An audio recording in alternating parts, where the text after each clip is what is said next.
Hello and welcome to another episode of Manifest Actual Play. I'm Tommy Cotton. With me, as always, is Seth Lilly, Dan Barron, Addie Gia. So much to do in this episode. But before we get into any of the actual play, I'm gonna pass it over to Addie. Addie, do we have any announcements? No. Yeah. So Nothing cool's going on.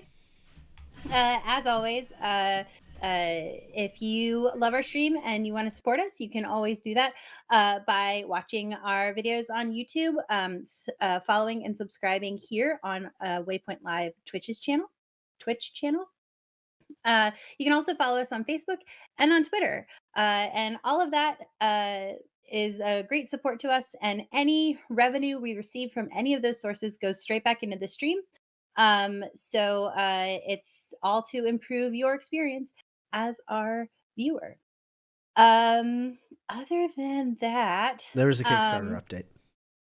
There was a Kickstarter update. It was cool. You should go read it. And also our pre-order store is closed until 2021. So it will eventually open back up again, but for now you have missed it. So hopefully you ordered it by last week. Anything that you wanted, that includes the dice, the pins, the PDF, and the full color hardcover book that we're hoping to have out soon. Other than that, it is the middle of the holiday season. And while we usually tout charities that are more like socially justice-y facing, we would encourage all of you to donate to your local food bank. As it's cold and the things get a little bit slimmer for those who like do outdoor work or anything like that. And food banks are used a lot during the holiday season and the depths of winter. So if you have the bandwidth to bring in a couple of cans or a small donation, find your local, support people in your area, find your local food bank and go and donate there. They're great. It's better than Red Cross. Yeah, I'm not touching that with the don't even. I learned an interesting thing about donating to food banks, which was it is just like tenfold better to donate cash instead of cans, because food banks, the way they're able to operate just in general is because they have extremely good like relationships with like wholesalers who sell them stuff at like extreme discounts. So like you might go to a store and spend like, $10 on like cans of food. And for those same $10, the food bank could get way more because of their kind of relationships with like wholesalers. That's how they get their stuff. So thank you, Alexandria Ocasio-Cortez, for teaching me that. When she was streaming Among Us, of all things, I learned that about food banks. So if you have anything to spare, toss money towards your food banks. It goes a long way. It really does, because they can get a lot for a little bit of money. Yeah, and the people who go to food banks are not just the homeless or veterans or anything like that, which should be going there anyway and being supported. But it's also people who have a food deficit that you wouldn't think of. Anyone can go to a food bank in a time of need. So also, if you are having a rough time of it, check in with your local food bank. You may fit the bill for getting some support. Okay. The end. That's it. That's it for announcements. Yeah, that's all the announcements. There's not really give some holiday cheer to people in need. All right. So, all right. Well, before I have to even try to consolidate what's been going on into a brief recap, let's all get ready to teleport our minds to the world of Manifest as we look at some of the cool character art we have for this season.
All right. So, as for the recap, Kinsey, Pax, and Roland have been in Tobias Station for some time. It's been a handful of months. They've been trying to overthrow Captain Morales. She is a corrupt security chief of Tobias Station. They learned recently that Captain Morales has been lying to everyone about how Eddie Copeland, the station master, the dutifully elected station master, is in fact dead and has been impersonated by some random dude named Carver Barkley. These three drifters brought this attention to the various crime families that sort of run things in Tobias Station and got them on their side. Meanwhile, Pax was arrested, and Pax was going to be hanged. And she was going to be hanged because Morales didn't really have that many other options, and maybe she was being a little spiteful. And so then Roland got the blessing of the families to take Morales out, and the drifters moved and converged on the hanging. Pax was rescued by Marshal Leonard Hamish Yen on the back of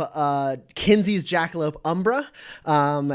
She got the news. Well, actually, she was rescued by Leo Riggs, the right-hand man of Captain Morales, who stopped her from being hanged, stopped her from getting her neck snapped. Roland had gotten Leo Riggs on their side because he revealed to Leo Riggs that Captain Morales super hates illuminated people, maybe.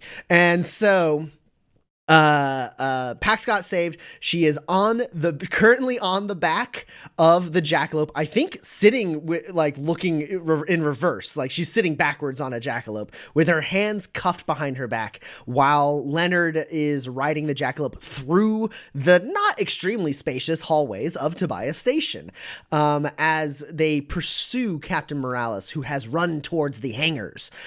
Meanwhile, Kinsey got chased down to the saloon that these three drifters opened in Tobias Station, named Umbras, and got chased down there, managed to shake one of his tails with the help of Leonard Yen, and then the other one got scooped up by a trap that Kinsey had set, because he's a very good trapper. And so Kinsey is in Umbras right now, collecting, I believe, gear and equipment for the fight ahead. The only other thing that's going on is the entire station is kind of in an uproar because Roland kind of revealed to everyone what's been going on, and then Morales just kind of ran, which is not something an innocent person tends to do. And so there's like last you guys saw in the central body of the station, there was a large crowd that was like kind of getting a little like raucous and uproarious, and there were 8 security guards who were trying to like do crowd control at that time. We ended the last episode in the middle of initiative, and we are going to pick back up with initiative. Okay, I don't know, like, if we have any, like, very talented video editor, like, viewers. I want someone to put this sort of, like, silent film, like, da-da-da-da-da-da-da-da, over Tommy's narration. Please, thank you. I love it. Okay, so next up in initiative was, in fact, Kinsey. Kinsey, you are in Umbras. Last thing you did on your last turn was you got your hands on your guns. And there's a security guard who is fumbling for his rifle, hanging upside down in the doorway leading into Umbras, having stepped on your trap. What do you do? I've got my guns. I aim one of them at him, the pistol, because it looks badass. And I say, you might as well drop it, old boy.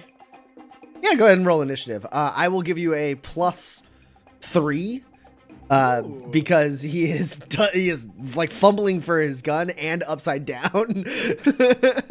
I'm rolling initiative? No, sorry, I meant intimidation. That's okay. Yeah, that makes more sense. Yeah. I was like, hold on.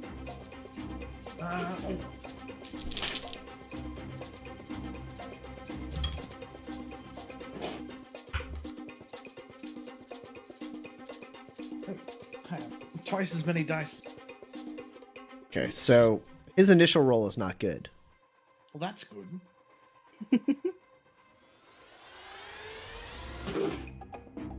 The chat says intimidation. I have enough grit to do this right off the bat. I'm going to spend 2 of it to play to the gallery. Okay. and that will let me. Oh wait, no, I don't need to do that, right? You gave me a +3. I gave you a What was I +3. thinking? What was I thinking? All right, my high is a 14. Cool. So my high is a 4. Just out of curiosity, what if my high was an 11? How many net successes would you have? The 14 was the thing that I had. Wait 1 moment. Yeah, that would be 1 net success. No matter what? Yes. How? How But do you? what- Wait, if my you Why? I rolled a 14 and a 7, so you would cool, have to I spend could grit kill your to 7. make it an 11. Yes. I could kill your 7. That's fine. That's fine. If you're only getting 2 net successes over to me, that's I can live with that. I'm not spending any grit. All right. Yeah. So you point the gun, you say that, and he like kind of just like puts his hands down as he's hanging upside down. He puts his hands up, like kind of like stabilizing himself, hanging upside down a little bit, and he goes, "All right, just don't kill me."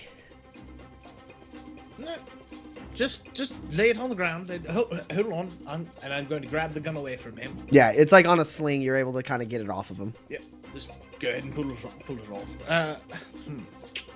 Well, as much as I would like to just leave you hanging here, I can't have you escaping, so I'm going to have to tie you. I do. All. Well, it don't seem like I have much of a choice, so he shrugs. I don't need to keep the gun on. I'm going to go ahead and start tying him up while he's upside down. Okay, that feels like that probably takes your turn. Yeah. But you are able to like completely, you get him off, like you undo the rope, he drops down, you're able to tie him up. You've intimidated him enough that he's not going to try anything fishy. You're able to tie him up and kind of slump him in a corner or sit him in a booth, maybe. I don't know. He might as well be comfortable. It depends on how comfortable you want him to be. And since he's already intimidated, this is just for color more than anything, but I say, now, you stay right there, or I will feed you to that plant over there. The plant kind of moves ominously, its tendrils kind of reaching out of the corner. He, like, looks a little awkward and then, like, sniffs a little bit. And you realize it's just a little, getting a little rank in Umbra's. Just a little bit. It's not, like, really bad, but there is, like, the kind of, like, a bit of a sour note in the air. All right. Then something else happens off screen. And then Leonard is riding Umbra through the halls. Like it's not like Umbra's not able to get to top speed, kind of like skirting to the side and like hopping around. Very nimble a jackalope, but still like, you know, low ceilings, narrow hall. Not so much to go off of, but it's not so low like that. You guys have to like duck or anything. There's still plenty of room, but Umbra's not able to like clear every obstacle just by leaping super high in the air. And he just keeps riding, and he looks over his shoulder and is like, "You're right back there?" No. He reaches back and pulls the pulls the gag out of your mouth. Yeah. Yeah. I have picks in my hair. Wait, are they still there? Did Leo find them? No, Leo didn't find. Okay, great. I have picks in my hair. If you can pull them out, I can start working on the. Yeah, the like Umbra like skirts to the stop like at like an intersection, and like Leonard turns around and reaches back and like kind of like pulls at your hair a little bit, gets like the lock picks, and then puts them in your hands. Great. And then and like kicks Umbra back into gear as you continue your pursuit of Morales. And that is his turn. Pax, you are out of initiative. Yay. Something happens off screen, and Roland, you did basically what you saw because you were chasing after Morales. Like you lost her, like she got a head start on you, right? So like you saw like the corridor she was going down, and you saw Umbra with Leonard and Pax like disappear down another corridor, and as you're getting like to the top of the steps, like having returned like to the top of the steps, the crowd is like exploding behind you, and you don't see Morales, but what you do see, like down the corridor that she ran by, like at the dead end of that, you do see Umbra like whoosh, heading to the right at the end of the corridor. Okay. Do I have any sense of like what hangar or platform she'd be heading to? Yeah, I don't think there's any sense in me having you roll anything for this. You've been in the station for months. You've been targeting Morales. You have like a thorough map of the station. Like it's not a hard leap to know that she appears to be heading towards the station master's personal hangar. Okay. Is the fastest way for me to get there to just like keep following the way she's gone, or is there a way for me to like, through knowledge of the station, cut some time down because she does have that head start? I do think the only way you can do like find or do like a shortcut type situation would be if you were to like flashback to have talked to Harry, because Harry knows like off the map routes through like carved out panels and like air ducts and stuff like that you could use to your advantage. But without her knowledge, and obviously going to get her would lose you time, the fastest way is to just pursue her on foot. That is tempting, but I've got four individual grit, and I need it probably for something else. And if I have to go through the air ducts, it wasn't worth it to spend the grit anyways, so... Cool.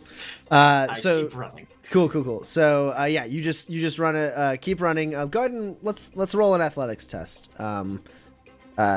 Just see, I want to imagine that Roland is doing a very, like, conservative, brisk jog. But yeah, like, no, I'm smart enough to know how fast I can run before it kills me. Yeah, but like, hey, if you roll really well in athletics, maybe like the adrenaline. Actually, you can take a +1 for adrenaline. Okay. But it mattered. Oh no! I always do this to myself. It's just the one hit. Okay. Nice. Well, yeah. So you actually like, it's not quite like a, okay, let's go, like a brisk jog. Like you run like a person who has like a modicum of like physical capability. I think I have a modicum of sure. capability. Well, you showed on the court today, buddy. It's nothing worse trying to intimidate someone at the end of a large endeavor when you're also out of breath. So you go running, knowing that there's no way you're catching up with Umbra. As you go running that way, you get to the end of the corridor, you turn right and start running that way. You know the way to the station master's hangar, and you are pretty sure that's where she's going. And as you get a little bit down that T section, you do hear a couple gunshots go off in the distance behind you, and the crowd like kind of screams.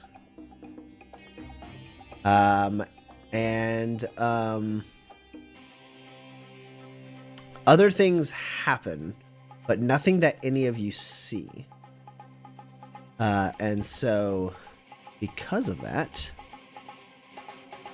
it is time to roll initiative again. All right. And what is the name of the training that Umbra has to give Leonard, Hamish, and Pax the plus to their target? Reflex training. Reflex training.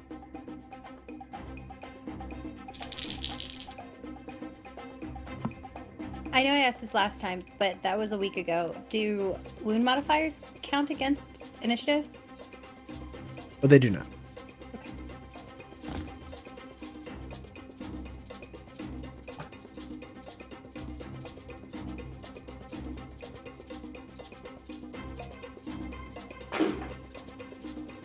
That's fun. I rolled really bad on initiative last time, and I rolled really good on initiative this time.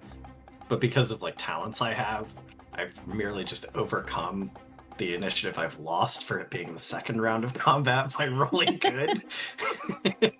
Nice. That's fun.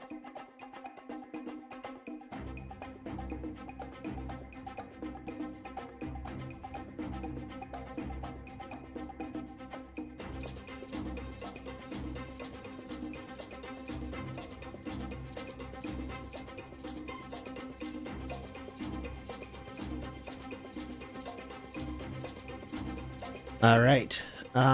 Did anyone get over an 8?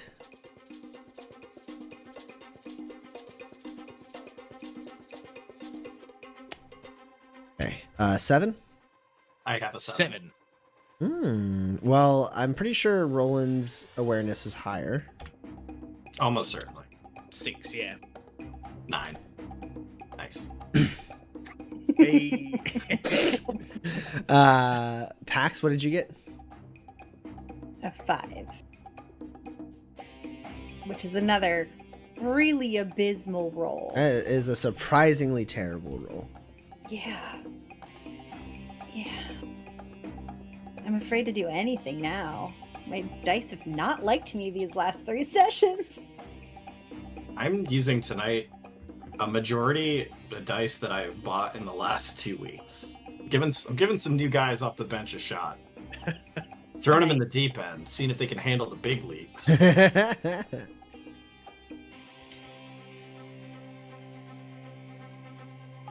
Okay, a significant amount of stuff happens off screen. You do hear a few more gunshots and screams. Even Kinsey in the lower levels, as you're getting gear together, you do hear very muffled, like. That's a problem. I just realized that was so quiet that I don't think my mic picked it up for the stream.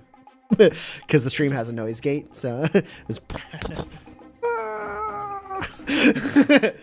And what's going to be even better is if they did hear it, and they just heard me do it twice. It's wild out there. It happened twice. Yeah. Oh no.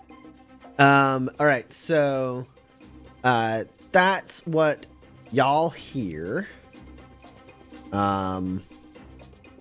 Roland, you're up. I keep running. Okay. You're almost to the station master's hangar. Kinsey? I don't know how much. I assume this is going to take up my whole first turn, but I am gathering every single bit of anything useful that I possibly can to take with me up to the mid level. Okay, I do think that probably takes you your whole turn. And then if you spend your whole turn doing this, basically if it was a thing that was in the like bar that is useful, like you have it. And then at a certain point, if we've introduced too many things that were in the bar, I guess there is one thing. We talked a little bit about this ahead of time. There are 2 things in the bar that I need to know ahead of time whether or not you take, because they're so big and heavy. And one is Bo's shield, and the other one is Miguel's gun. If you want to grab those 2, that severely limits the other things that you can take. Because if I remember correctly, Pax left those in the bar. Yep. Let me ask you this: is anybody that I know, other than Pax, strong enough to use Miguel's gun? No. Alex? I was wondering if it was Alex. Maybe You're talking about Alex Woods, the grocer? Yeah, no, he's absolutely strong enough to take Miguel's gun. I didn't think he was. I thought you meant like out of your party and Leonard. Yeah, and I was like, no one here. Yes, Okay. Alex Woods, the grocer who lives down at the end of this corridor. He is extremely strong, probably stronger than Pax. It could happen. If I can still carry Miguel and all of the guns and the med kit that I need to carry, I would like to take. Okay, cool. So you grab Miguel's gun, shoulder it, you feel like a rucksack. You basically have like on your back this like extremely loaded rucksack of supplies, and like strapped to the side of it is this massive chain gun. And it's definitely it's definitely hard, but you specifically, because you have a militant background, like you've been trained to carry like heavy loads of gear. Like they made you at what was the name of your it's Fetzen and Fetzen? Yeah, at Fetzen and Fetzen trapping boot camp. You had to like trudge through the muds of like the wastes with just like tons of gear on you just to like get you conditioned for this kind of stuff. So like while it is definitely you are another game would call you encumbered. So I think for you to like make like a brisk pace out of here on like your following turns, you may need to roll an endure test just to like be able to keep like a normal pace of like running. Otherwise you might like hurt yourself by carrying so much stuff. Sure. Okay. And just point of order, sorry, is that I still have the bag that Miguel carried Miguel in. So like it's got the like torn off end of the bag that he shot through. I never got rid of that. It's always just lived in that. Yeah. Nice. So you know. Okay. And then Umbra, I presume, like, runs with, as Leonard is up next. So, like, Umbra and Leonard and Umbra just make as much time as possible. Booking it. So, that's perfect, because what happens is, Umbra is pushing forward as hard as, she can. Leonard is, leaning in, like, you know, trying to, like, help, control her, like, you know, like pulling on the reins to like help her like turn corners, giving her like indications ahead of time, like where she should turn. I've been saying she this whole time. Umbra's a boy, right? Umbra's a boy. Yeah. Yeah. I don't know why. You know, gender is fluid. I don't know if I don't know what Umbra's pronouns are. But... I think the reason I was doing that was because Umbra is following the scent of Morales, is what I was getting at. Is that Umbra is following his nose as he is following where she went. Turning the corners and running, like Leonard is like, okay, I hope we're going in the right way. And then at the end of Leonard's turn, basically, Umbra skirts around a corner, leading into the corridor that attaches to the station master's hangar. And there's kind of makeshift barricades of like paneling and crates that are in the way, and manning, there's looks like 4 security guards manning those kind of barricades, like waiting for Pax and Leonard and Umbra.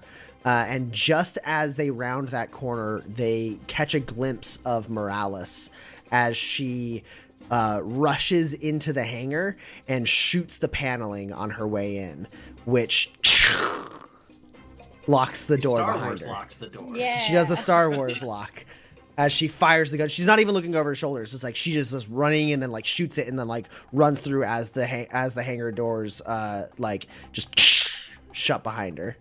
And the security guards that held their turn are going to fire. Excellent. They are not targeting Pax at the moment because Pax is sitting on the back of this thing turned around. They are targeting Umbra and Leonard. So Umbra's going to need to roll. It's 4 security guards. Umbra's going to need to roll 4 defense tests, as half of the shots are going at her and half of the shot him, and half of the shots are going to Leonard.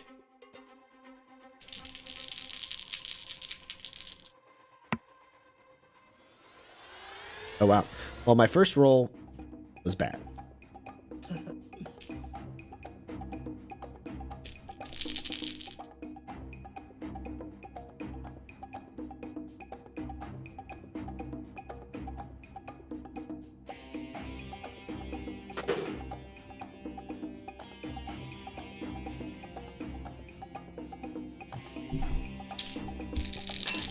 You know, remembering all these.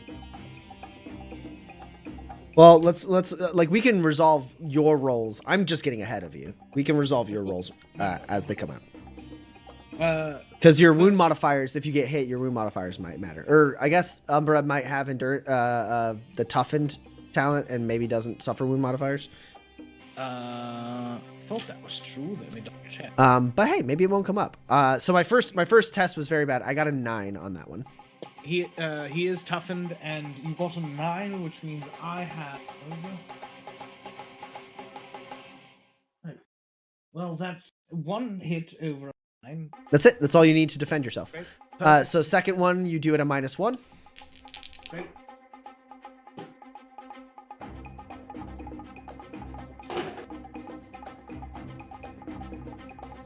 High of 7. Okay, I got 2 10s on that one. And an 8. So that's bad. Umbra's gonna get hit really hard. That's a lot. So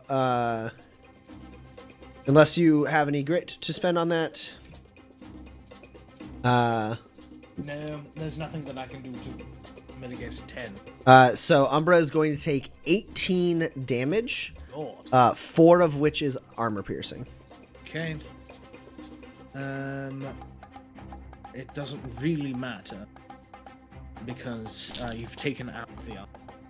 Okay, just so you know, Umbra's armor is special as a mount. The toughness doesn't go away when the armor gets busted. Yeah, that's incredible. Sure. So no matter what, Umbra will always reduce the amount of damage Umbra takes. Love that. So that is 3 damage to Umbra's hit points. Do your worst. Okay, well, roll another test at a -2 for Umbra. I don't mean it. Please don't do it. Worst. 2 now.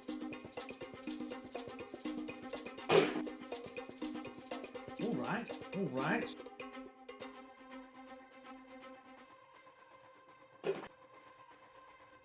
Oh. So I've got a high of 9. I hate to inform you, I got 2 10s again, though you do knock out my 3rd success. Well, you know what? I'm going to spend 2 grit to play to the gallery so that I may count this 10. Okay, cool. Wait, that's bad. Don't do that.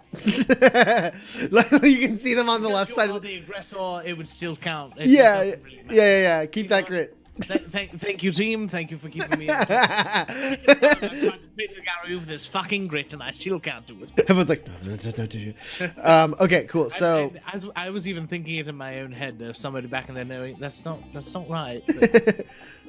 So 12 damage. The piercing doesn't matter. So knock off the toughness, and that's how much damage Umbra takes. And then you have one final attack coming your way. You have to roll at a -3. Well, that takes out my 4th row. I've still got 3 rows left, motherfucker. Rolling for an 8. Well, that's not great. There's a high of 6. You're right. That's not great. No. I rolled 2 8s and a 7. Great. Do I have a 7? No. All right, that's fine. 18 more damage direct to Umbra. Okay. Before your toughness. Right. Did you roll above a like a 10? No. Okay. Because you could All right. go strong or whatever. I still have most of 2 rows. Yeah, so Just 'cause it probably, I don't think it matters this roll, but just because it probably will matter at some point. Umbra gets to use your wrangle as the skill value for every test it makes, which I imagine at a -3 is higher than an 8. yeah, no, my he's just wrangle, rolling my badly. wrangle is 12.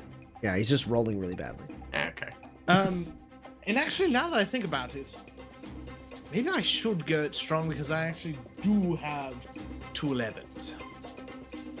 I've been trying to spend 2 grit this whole time. I'm going to spend 3 grit to go it strong so that I can knock that out. Okay, perfect. So that no damage on that final attack.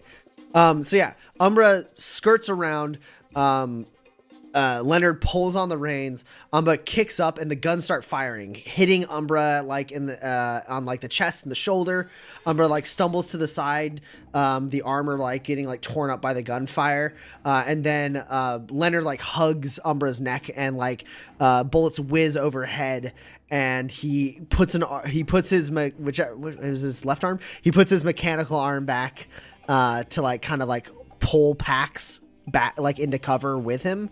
And Pax, you see, as a giant chunk of his mechanical arm gets like shot off. Oh dear.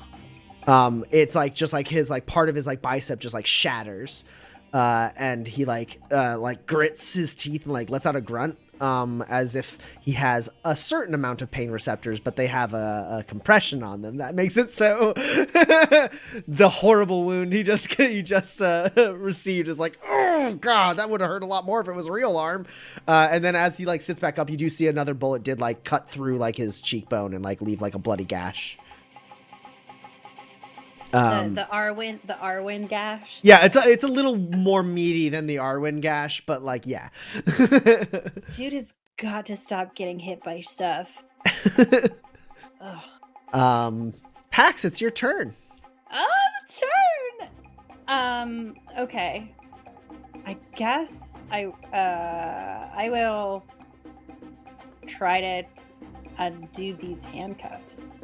I feel like that's pretty good. All right, let's roll a skullduggery. Okay. It's gonna be at a minus, we'll say 3. Okay. They are behind your back. -4, sorry. -4. Okay. They're nice handcuffs. They're behind your back, and you are doing it like yourself in handcuffs. So -4 is what you're dealing with. It's skullduggery. It's unopposed. Your number of successes will determine how much of your turn or turns you have to spend getting these handcuffs off. Okay. Yeah. It's fine. Just roll 5 successes. And then you huck the handcuffs at somebody. No, then I use them as fist weapons. Sure. Break them.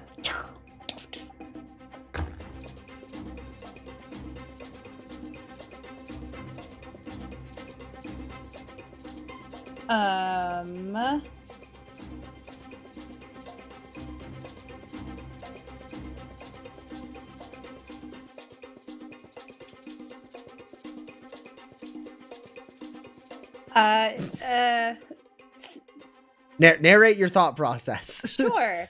Well, do you think it's better to spend the grit to go it strong and get 2 hits,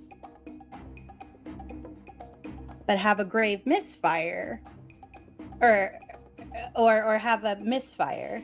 Wait, no, because there will be successes. Okay, I have 2 20s and no successes. So is it better to reduce the grave misfire, or to You're spending 3 grit either way. Yeah, to pay to Get successes. It does the same thing. Yeah. If you get successes, you both succeed, and it's not a grave misfire. Okay. Then Actually, wait, no. Yeah. I had to remember the order of operations. The grave misfire. No. Grave misfire happens on the initial roll before anything gets spent or any rerolls happen. Yeah. So you're dealing with a grave misfire. So it's either have a grave misfire and get successes, the rare instance where that can happen, or get no successes but have it just be a normal misfire. No, it would still. Oh yeah, because then I would reduce the. If you spent the What? grit. Or if you have 6 grit, you can do both. I have 5 grit, so I can't. Rough. Yeah. Okay. Well. I just hit my teeth with my pencil. I'm freaking out. And 4 grit. All right, what do you got? Come on. Misfire, make your own. Nah, luck. I don't know. I will. Oh, grave misfire seems really bad. But then I'll be out, I guess. Yeah. So I will I'll take the grave misfire, but take my 2 successes. Okay. So you take your 2 successes. You spend the grit to get 2 successes. You stick with a grave misfire. This is my nightmare.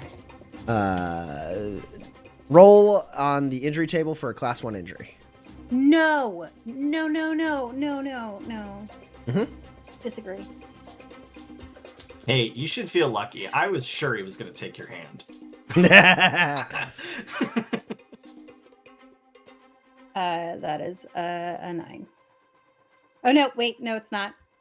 Yeah, you roll more dice because you currently have injuries, correct? It's a 17. Which one's that? It's the setback, right? Yeah. Yeah. Because I already have that one.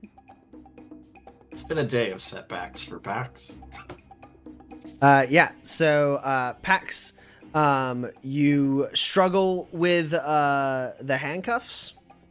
And then basically what happens is like Umbra like rears back as a result of being like shot at.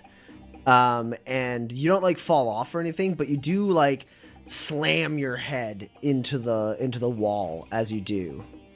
And that like, you know, kind of like dazes you for a second, and you hear the click as the handcuffs come off. And that's your turn. Okay.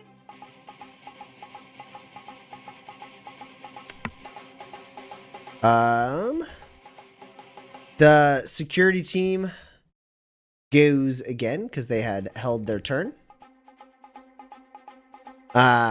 And they are going to fire on Leonard and Umbra and Pax a little bit here because now like they can kind of see there's 3 people on this jackalope. So Kinsey, Umbra is going to be shot at 3 times. Pax, you are going to be shot at 2 times.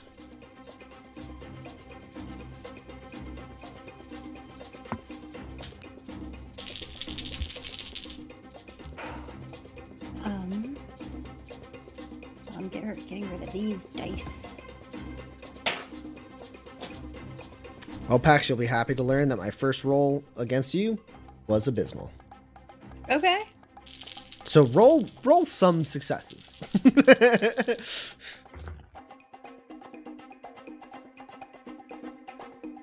How are we looking on those first rolls? 11 for Umbra. Umbra's fine. What about you, Pax? My dodge is...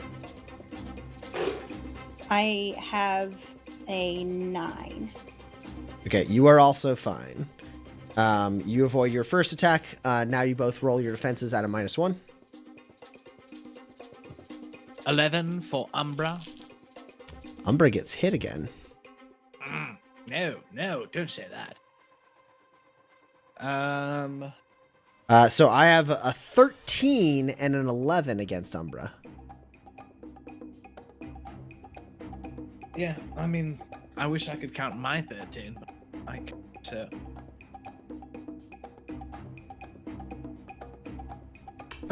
So what's your highest again, Umbra? It's 11. Oh, okay. So Umbra takes 12 more damage. Sure. I Pax? forgot I had reliability, which didn't help. I'm gonna spend a... You're up against the 10.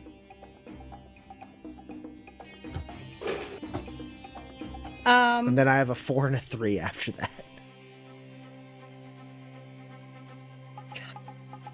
Okay. I am going to spend a grit to roll another die.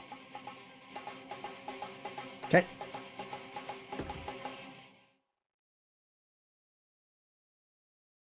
You have 2 net successes. The 4 gets through? Yeah, I rolled a 3, and then 16, 19, 18, 20. Dear Lord. Okay. So that's 12 damage with 4 armor piercing. I hate to play for the other team, but in the interest of fairness, the 3 also gets through. Oh, did you had a 3? Yeah. Oh, it's 18 damage. Sorry, I thought you had a 4.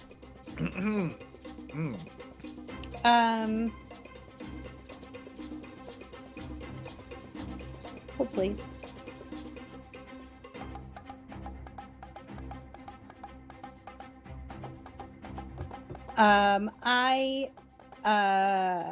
I am dead. You have a grit. I am at 0.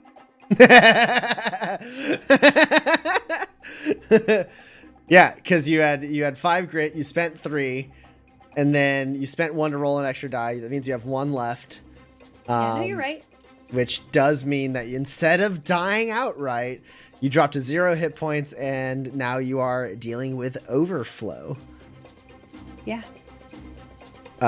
So after you get your head concussed, you get the handcuffs off, you turn back, kind of like orienting yourself as Umber kind of like tries to pull back away from the gunfire, getting riddled with bullets. And then a bullet just whoosh, hits you right in like the center mass, and you go flying off of Umbra and fall down to the ground. Like, and Leonard turns back and is like, "Pets!"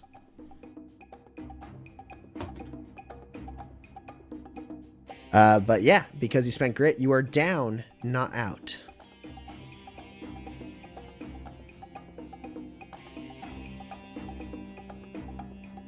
Okay, couple more things happen off screen. You have to get Umbra's last attack. Oh, sure. Sorry. First 2. What did you roll? Again, not to play for the other team, as Dan said, but high of 8. Okay, so Umbra takes 6 more damage. All right, I'll let Umbra take that damage, but that's the last. Do you hear me? No more. You can't shoot Umbra anymore. And as Leonard turns around, he does get hit on the back. His armor seems to soak most of it, but he lets out like a grunt as a little bit of blood does come out of the wound.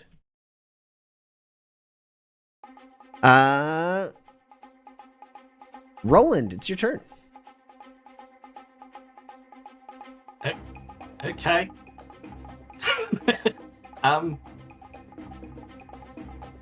Sure. Where am I? Am I near anywhere? So the main thing is you continue forward, right? Yeah.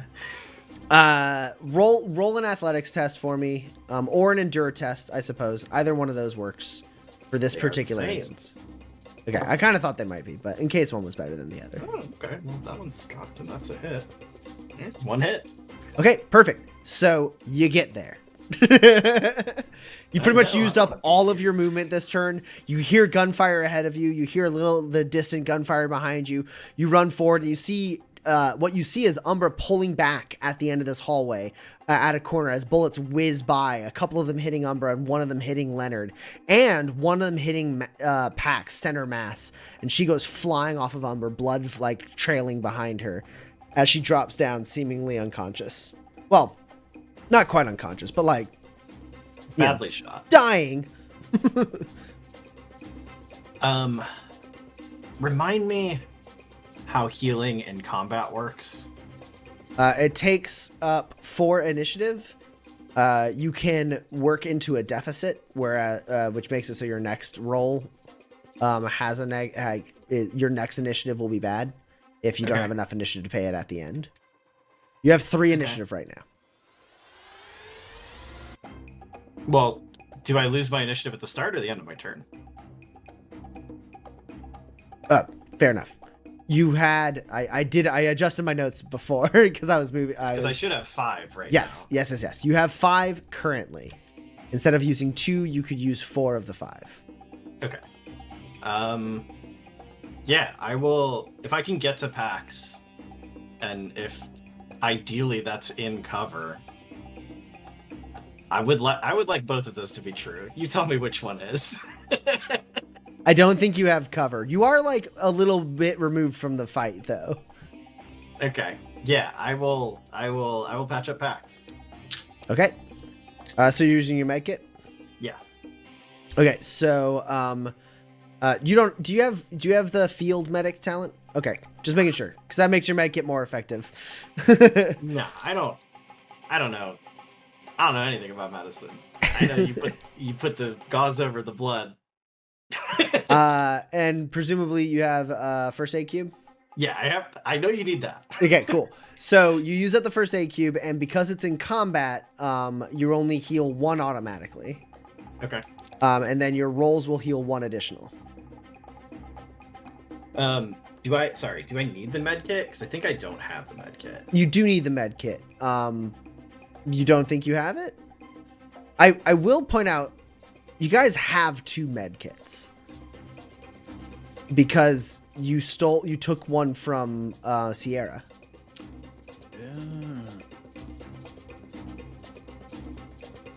I want to have it, but I'm trying to recall what I've done over the course of the day. If there's a way I could have brought the med kit to the meeting with the family and not looked like a weirdo.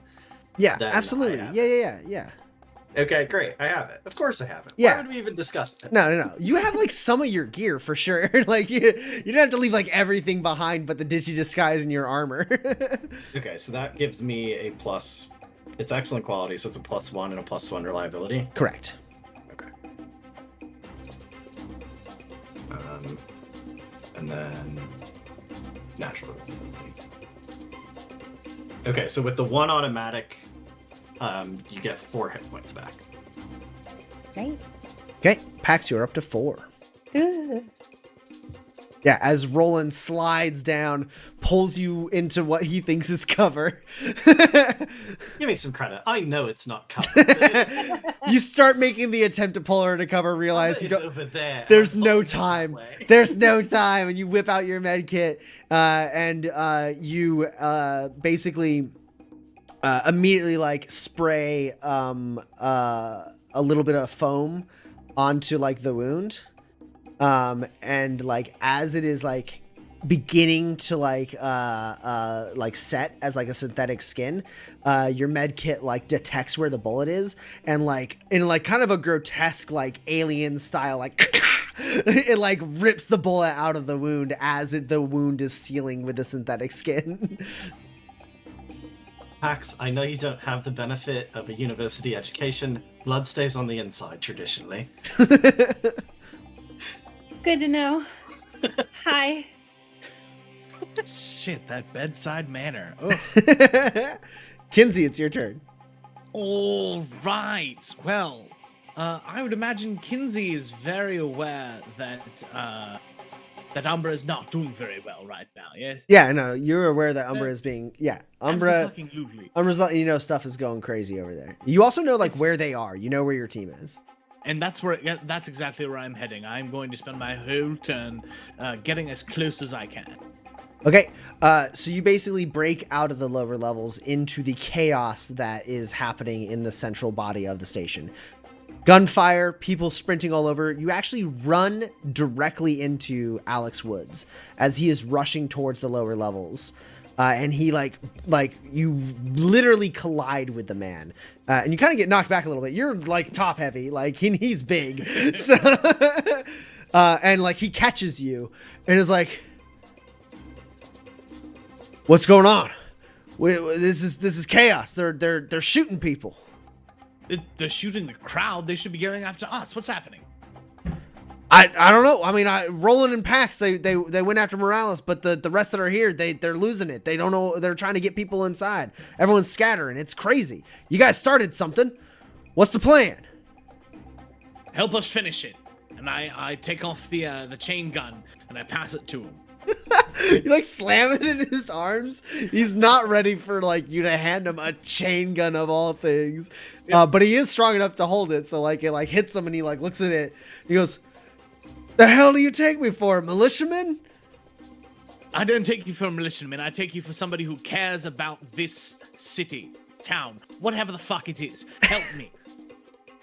And like as he like kind of like sets it, he like pulls the like it's got like kind of like a high-tech strap that like kind of hooks onto one shoulder to kind of give you like a gyroscopic like movement. He like pulls that up and like latches it onto his shoulder and like pulls it around and he goes, well, hell, I ain't too keen to kill no one, but this thing does a hell of a lot as a deterrent, doesn't it?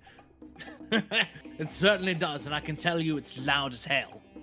And he turns back and like the crowd like parts as like one security guard is like hitting a civilian like with the butt of his rifle, and like she like falls down and like he starts like moving in on her with like the rifle, like not sure like whether or not he's gonna shoot, and then there's just like as Alex like holds the handle like the lever on the handle like at half like cocks, and like the barrels start spinning, and the guy looks up and sees that and he goes, I wouldn't. And he like backs up and like disappears into the crowd, and he like, and Alex Woods turns to you and goes, all right then, everyone get to the lower levels, head to Umbra's. And if you've got a gun hand, come to me. You have to tell them not to touch the tree. You have to tell them not to touch the tree. All right, so that's Kinsey's turn. Oh no, it's not. What does Umbra do? Oh yes, Umbra goes on your turn. That's absolutely true. I remember that so well last. Umbra needs to find cover. Is that a feasible thing? Yeah. For Umbra just right? If Umbra wants to get out of this, like Umbra can back up. Umbra can go around the corner. At the very least, he needs to recollect himself. So give him a moment to lick his wounds, and I would like to get as close to him as I. Okay, cool. Yeah, so Umbra's able to completely cut line of sight as he basically like spins around and then leaps. And as he leaps into cover to just kind of like get out of the line of fire, Leonard leaps off of the saddle and like kind of like lands and rolls, and then like gets up and he fires one shot and hits someone in the shoulder, and then popping out of his his like tricep, like out of the back of his arm, the gun, the gun that was in the lockbox, Quentin Lemaire's gun, flies up in the air, and with his damaged mechanical hand, he catches it and like levels it at the same person and fires right into their chest, and they go down. Oh fuck! And then he ducks into cover. That's hot. That's hot. And that's one of the security people outside done. And Pax, you have hit points and you have one initiative. I would like to end my turn in cover. Okay. I don't have any weapons, so I'm going to. I guess I stand up. I'm like, ugh, right, and then my like armor like falls off. You rip your sleeve dramatically. You got like one arm bare. Yeah. And I'm like, gimme. to Leonard. Yeah. He turns to you and then reaches out with Quentin Lemaire's pistol. Okay, cool. I'm gonna shoot someone. Cool. Yeah, so you Okay. quick action stay in cover and then quick action fire the pistol. I assume. Actually, so do you have big irons? I do. Okay, perfect. Then you can fire a hard caliber pistol with a quick action. Yeah. All right. What is the bonus on this gun? You get a remarkable +2. Okay. It's not. I might miss. Based on how I've been rolling, but we'll find out. Okay.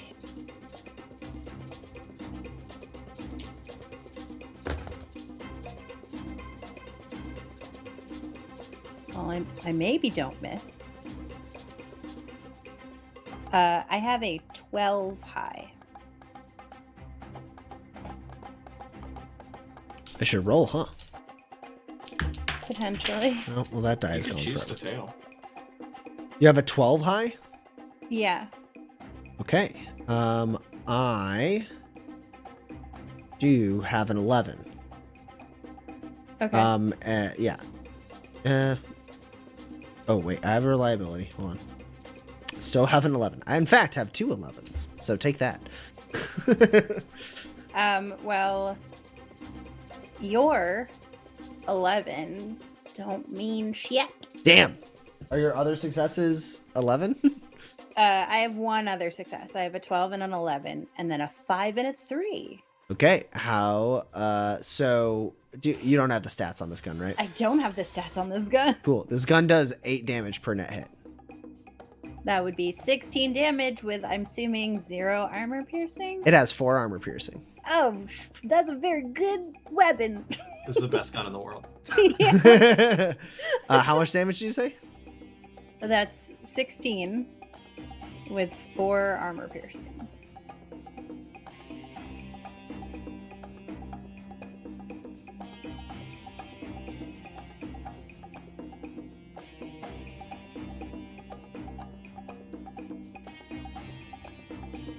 Oh, that person's still barely alive. Cool. So I'll roll into cover and hand Leonard back this gun.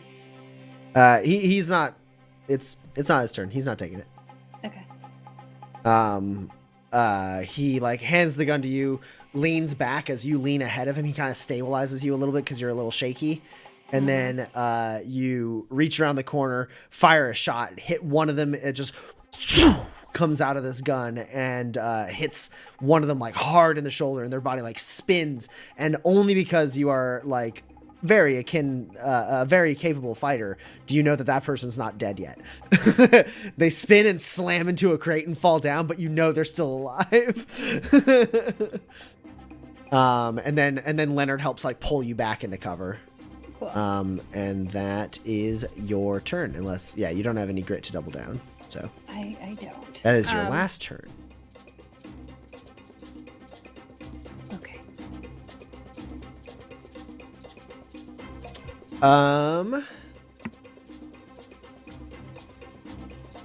Interesting. Let me roll a test real quick.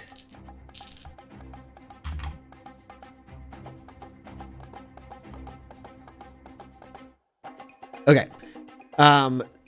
So you hear the person you wounded screaming around the corner. You're like, she killed me! She killed me! And then someone else is like, hush up! You're still alive! Otherwise you wouldn't be yelling like a tea kettler. Like they fire a few more shots. Go ahead and roll a defense test, Pax, at a +2 because you have pretty moderate cover. As you're basically as you're pulling around, they're able to fire a couple shots, right?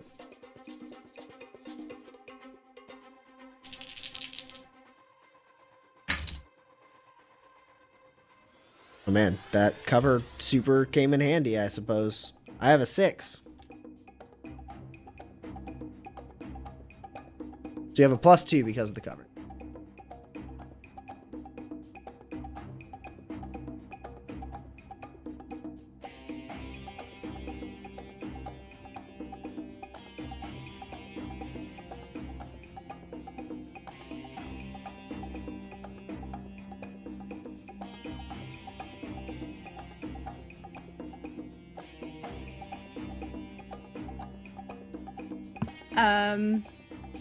I have 2 9s. Okay. Yep. Okay. So the bullets break against the cover. You're pulled back in. Leonard has pretty good cover, and like the bullets shatter around him as well. Basically, you guys are kind of pinned down as bullets just like litter this corner of the hallway. And then some stuff happens off screen.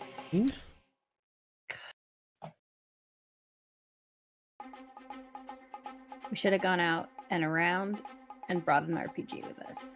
So, whatever she's doing.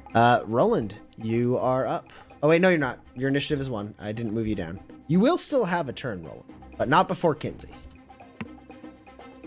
What you got, Kinsey? Does anybody come over to grab a gun? Do you have like some of the weapons from that you had made? Oh, Absolutely, I do. Yeah, I think if you want to make good time to make it to your friends, I think you just drop them there next to Alex. Perfect. Yeah. Yeah, because some people that like makes see sense. you, but like there's a lot of chaos. If you want to wait for them, it's going to take a lot of time. Good. Yeah. I book it for where Umbra is specifically.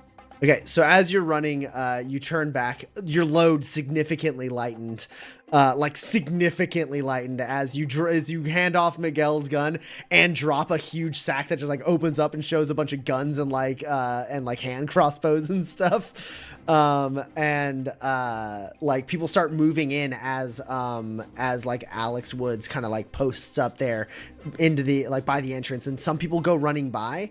As you're running, you kind of look over your shoulder, you see people running down the stairs into the lower levels, but you do see a few people like stop and grab a gun and start like firing back at the security team. And now it's kind of a shootout in the middle of the town, as the main thoroughfare of the trade bazaar is being torn up by bullets from either side.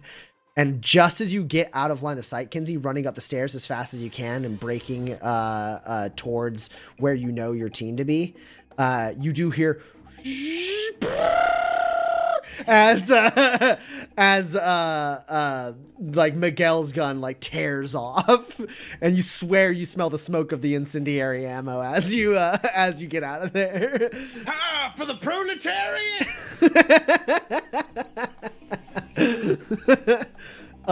Kinsey, go ahead and roll an athletics test for me.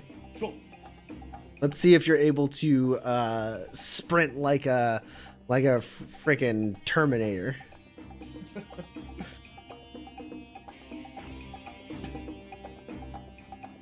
Athletics is not good.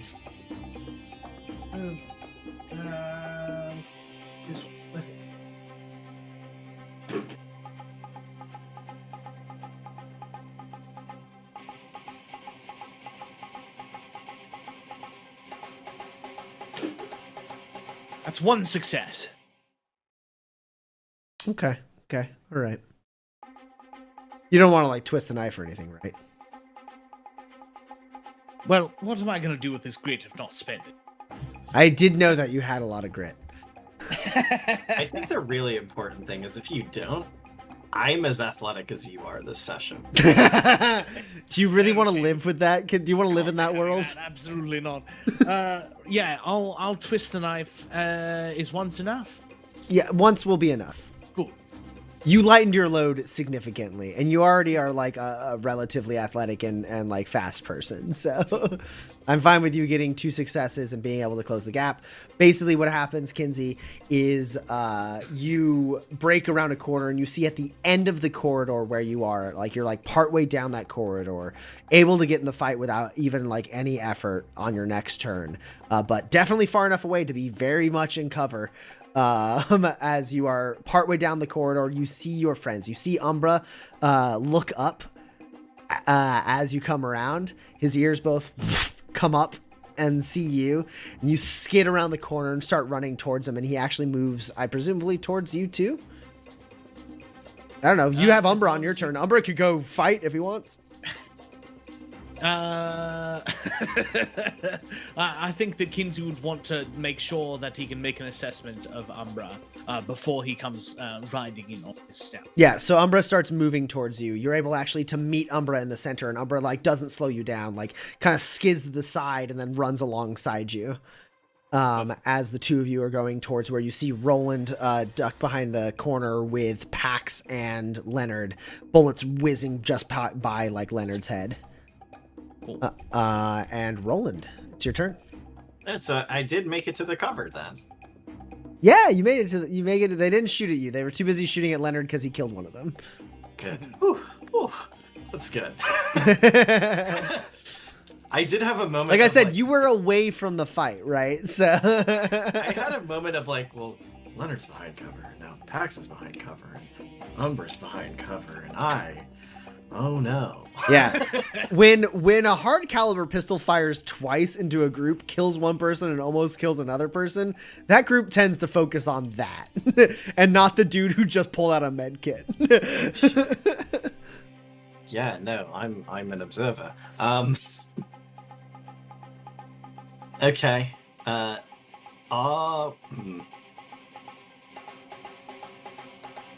Oh, so I'm in cover. With a quick action, you can gain mechanical cover.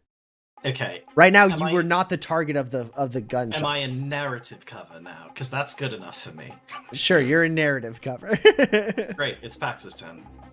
Nice. Pax, you're up. As Roland doesn't quite, like, he's like on the opposite end of the hallway, so like he doesn't have as good cover. Like anyone who like hugs the side of their like barricade can get like a decent shot on Roland. But he pulls back. Do you say anything, Roland, as you like kind of slam your back against the shoulder or against the wall? Yeah, I like slam up against the wall. Like, well, don't keep shooting. What are you looking at me? I don't have a gun. Pax, Roland shouting at you. You turn, you see Kinsey and Umber sprinting down the hallway towards you. Leonard and you lock eyes. It's your turn. What is above them? There's some track lighting in like the upper corners of the hallway. Otherwise, it's a pretty. They have some pretty decent just barricades.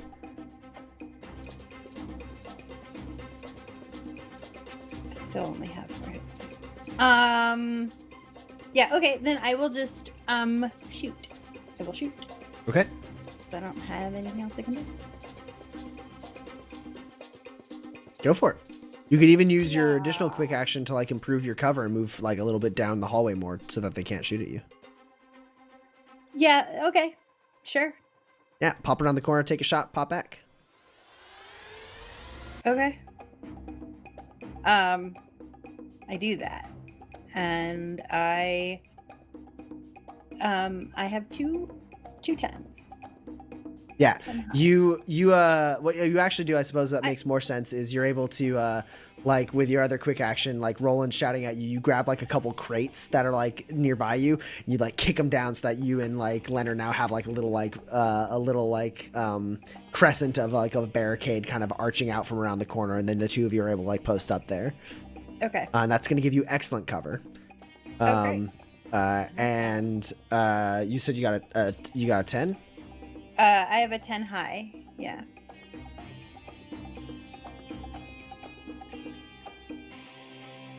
I have a 7. I have 3 net hits. Oh god. So that's 24 damage with 4 armor piercing.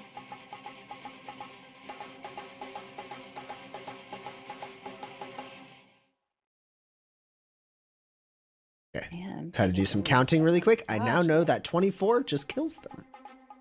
I could have told you that. Well, it's not guaranteed, but for these people it is. For these people it is. Toughness is a thing. They with like completely untouched. Anyways, so yeah, Pax, you pull that down. The crates like stumble, like clatter down to the ground. You drop to like your shoulder, and like with one crate like right by your side, you like put out your arm and just as one of them comes up from behind cover, and you just blow that person's head off. I hate that. I mean, like, it's extremely necessary, but I do. That was a person. Not anymore. Was. I said was. And yeah, let's go ahead and they are going to fire on you, Pax, and on Leonard. Okay. What is the excellent cover? Is that a +3? Yeah, you have a +3, and they're at a -3.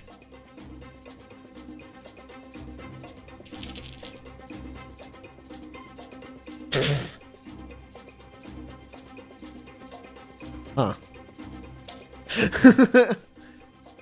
So Pax, you're being fired at only once because the person who was going to fire at you twice misfired in their gun jams. In fact, they got a 7, so I'm assuming this is a grave misfire. I do have an 8. For Okay. a second, I thought I had a 3, and I was like, "Oh no!" Yeah. So that gun, like, it doesn't just misfire. It doesn't just jam. It like jams and then like pops, and like there's like a little bit of shrapnel that shoots out, and that person takes a little bit of damage as they were trying to shoot you. And then the one that's like barely alive from you having shot is going to take a couple shots at Leonard. And it's not going to matter. A couple more shots. Ping, ching, break against where Leonard is taking cover as like in the crack. That person does have cover as they are like kind of like holding like a pistol and just taking a couple like pot shots at Leonard, like bleeding on the floor. And Kinsey, it's your turn.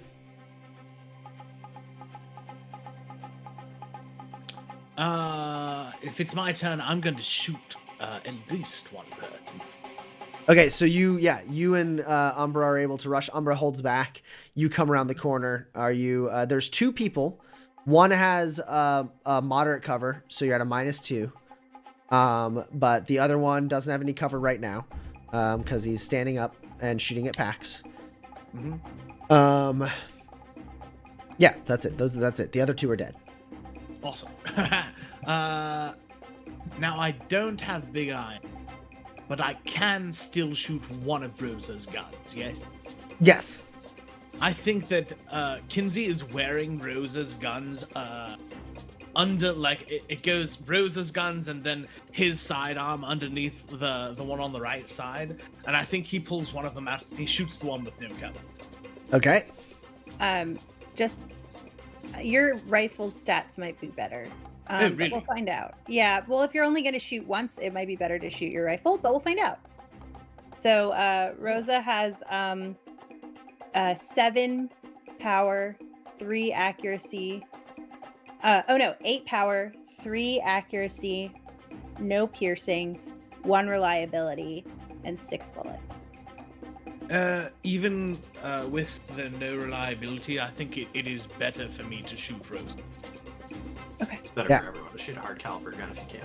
Always, yeah. Yeah, so Kinsey like skids, draws Rosa's hard caliber pistol, like clasps it with both hands, and like a Charlie's Angels just like strikes a pose, like hands straight in front of him, and legs like straddled to the side, and shoots out a big shot with a hard caliber. What you got, Kinsey? I have to hit him now after that narration. Sometimes I like narrating dramatic things for Kinsey before he rolls that way. No matter what, it's going to be entertaining. You are up against a 10. All right. I've got a high of 12. But if you've got a 10, I really want to hit you again. You know what? Narratively would be the same thing. I am going to spend 2 grit to what am I looking for? No, 3 grit? What am I looking for? Huh! You're either twisting the knife or playing to the gallery, unless you're doing something insane. No, twisting the knife. Thank you. I don't know. I kept reading twist the knife and like being like, no, not that one. No, not that one. It's So- twist the knife. So how much damage were you doing initially? 8. And now you're doing 16. Yes. All right. Kind of similar to the first shot Pax took. This one hits this guy who's standing there shooting at Pax. You slide out. He was not ready for you to just like leap around the corner like that. You let fire a hard caliber. This might be the first time you've shot a hard caliber pistol. The kick is insane. You're so glad you held onto it with 2 hands as it like launches your hands up, and you like stumble back just like a stutter step. And you hit this guy like in the leg as he was like moving, and you like shot, like you like narrowly like missed the cover and like hit him in the leg, and his leg like kicks back and he slams like head first into one of the crates, knocking down the crates, and he stumbles down and falls on top of the other super wounded person. There's now 2 extremely heavily wounded security guards shouting out in pain, falling on top of each other.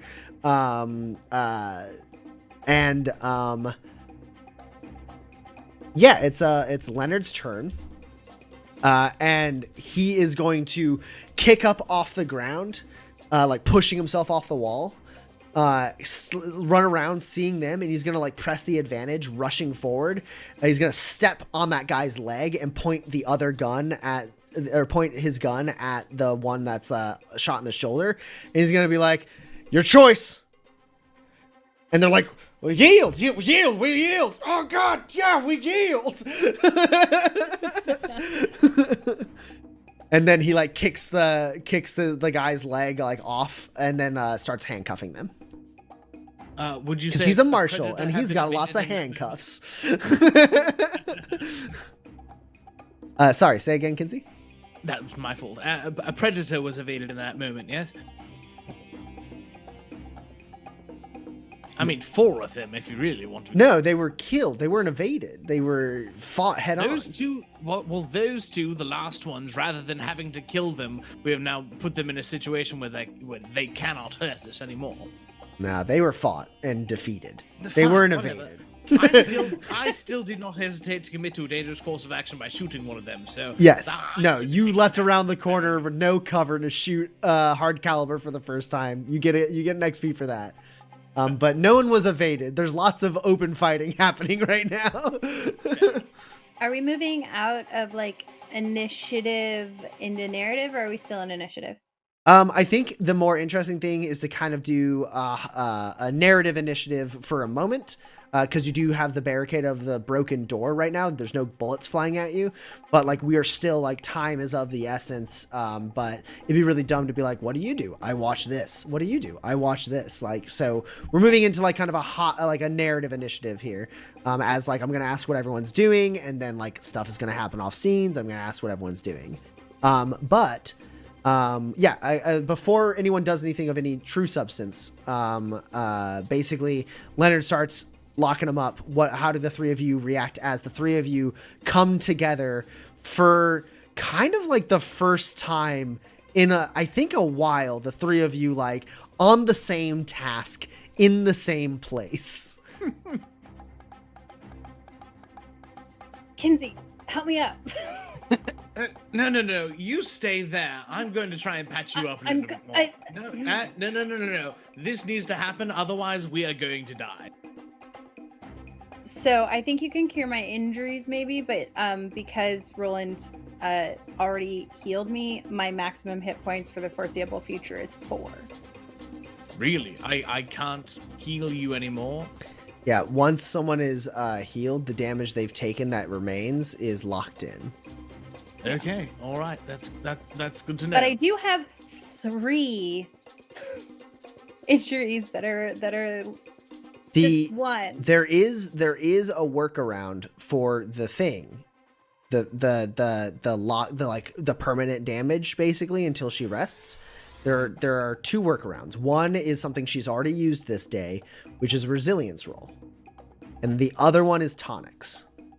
Tonics are not necessarily healing; they are the regaining of hit points, and therefore they are not subject to the rules of like, you know, the locked in. But like basically patching up, she's as patched up as she can be as far as like, you know, like medicine and like bandages and whatnot. Okay. It is at this point I realized I was supposed to save full grit so that I Tom. All right, so here's the thing. Y'all did just survive a deadly encounter. All of you get a grit. Amazing. I'm keeping this grit for when I die next time. But what we are going to do, as the 3 of you kind of come together, or I guess, Kinsey, what? Were you about to use a flashback? Is that what you were saying? That was the original plan, yes. Okay, go ahead. What's your flashback? I can't flashback because I still need... Oh, you're not there yet. Okay. Yeah. Cool. So, yeah, Kinsey, you pull Pax up. Roland, what are you doing? I'm headed to the door to get us through the door. Okay. And also talking to Leonard. It's like, hey, you don't have any tonics on you, do you? That would be great if you just had tonics or anything. Did you pick any up? You've had a lot of time away from us. I'm not your dad. So... He like finishes handcuffing the guys and like kind of tends to their wounds a little bit with like a first aid cube just to stop the bleeding, and then like is like wrapping like claws around their mouths so they can't like shout anything. And he turns back to you and he goes, No, y'all wanted me out of sight, out of mind. I haven't been on the streets at all. Yeah, no, but I figured, you went and you picked up a bunch of stuff from a general store to try and make air filters. I don't know. Maybe it got into your head that we needed tonics. Clearly you didn't. It's fine. I don't know why you're spending so much time on them. He like sits them up and he goes, "Hey, they were indoctrinated at a young age, right? They picked them up as kids. They're still people." Yeah, no, but they weren't dying and I need help. All right, what do you need? As he like moves in to try and help you as you're messing with the door, and that's where we're going to take a quick break here. I got 9:43 on my clock. We're gonna try and jump back on at 9:53. We're taking a 10-minute break, so we'll see you all in about 10 minutes. See what happens next.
All right, and we're back.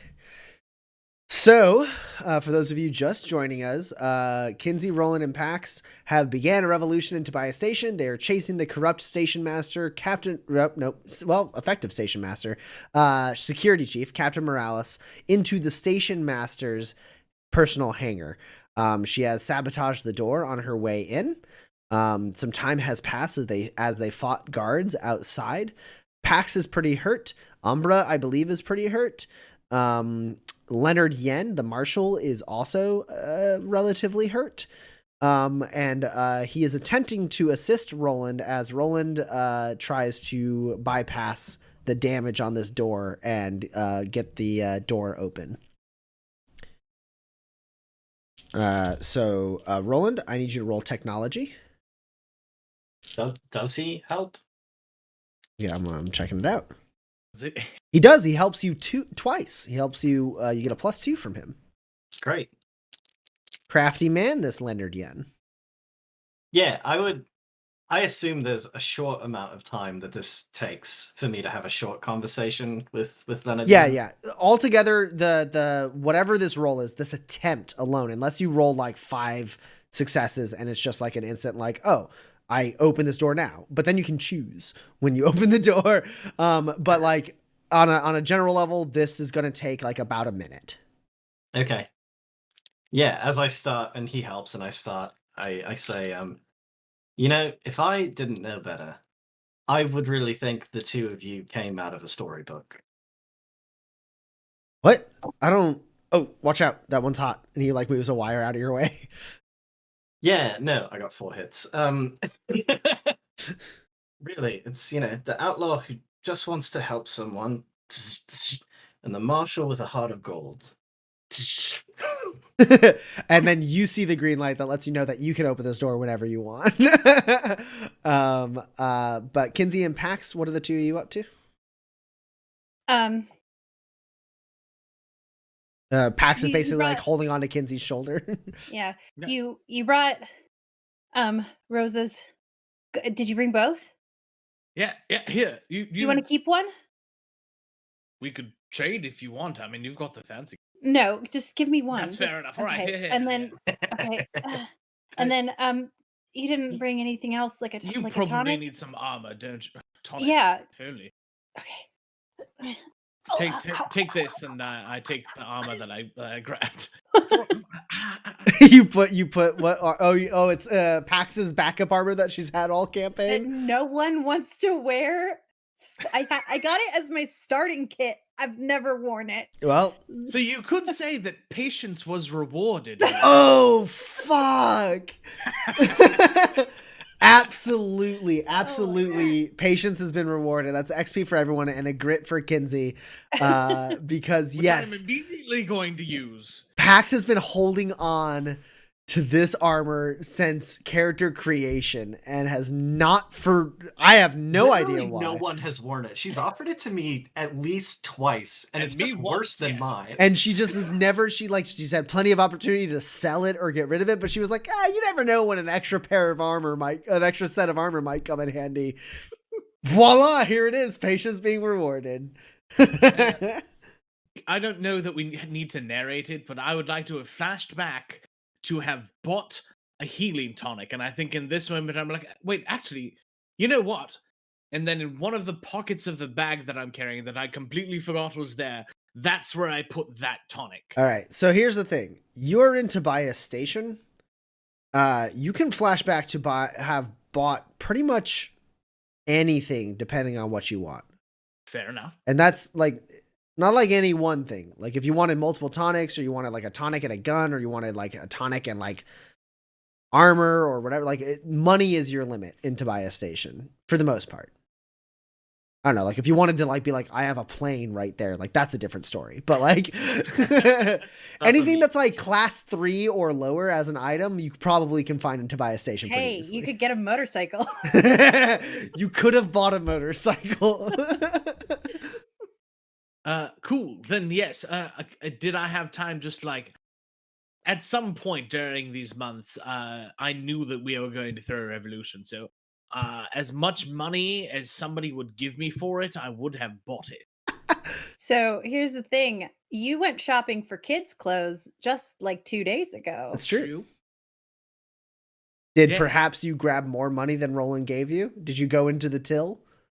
Did you leave a big IOU in the till? I have been doing that the entire time, and I've only gotten like a couple of finger wags for it. So I have access to the money in the till. I definitely grabbed a few more.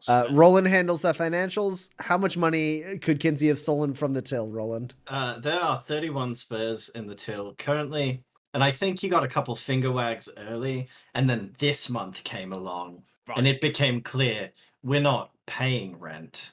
And so I stopped admonishing you for taking the money we would need for it. Okay, so 31 spurs? Oh yes, that's is that the full budget, or Kinsey, do you have any extra? 33 spurs. Okay. So that means effectively probably like 4 or 5, anywhere between 3 and 5 tonics probably, depending on their class. So yeah, I mean there's 3 clinics in Tobias Station. You could have definitely hit all of them up and bought some tonics from each of them. What kind of tonics are you interested in having, Kinsey? I can tell you some properties if you want. That would be nice. Yeah. Okay, so there's for tier 1, which is 6 of your spurs, you can get a bonus to all skills in a skill group. You can get healing, you can get antitoxin. There's a few other properties, but those ones are a little like niche and would be like something you would decide after you had picked a couple. So those are the main ones. Bonuses to skills, healing, and antitoxin, as far as positive things that don't like have to have like interesting like combos. Yeah. Tier 2, you can get a bonus to an attribute, which is pretty good. It seems like Roland has this door under control, so for you to flash back and get an acidic tonic doesn't make much sense because it looks like Roland's probably going to get through here. And then the tier 3 properties are like short-term memory loss, paralyzed and feigned death, and truth serum. That's not going to do anything for you, I think, in this particular instance. So basically you're dealing with tier 1 or 2 tonics, bonuses to skills or attributes or healing. And the healing can be stacked. So a tier 1 is 3 hit points, and the healing is a tier 2 is 6 hit points. For tier 2, how many spurs is that? So 12. So that's why I was saying like anywhere between 3 to 5 tonics. It could be also if you wanted to like buy like really good stuff that has fewer side effects, that costs a little more. So I think one tier 2 healing tonic, and then 3 tier 1. Because I think that. Okay, that puts you at 30 spurs. Do you want to spend the last 3 spurs to make that tier 2 an excellent quality tier 2, which means it only has 1 side effect? Yes. Okay.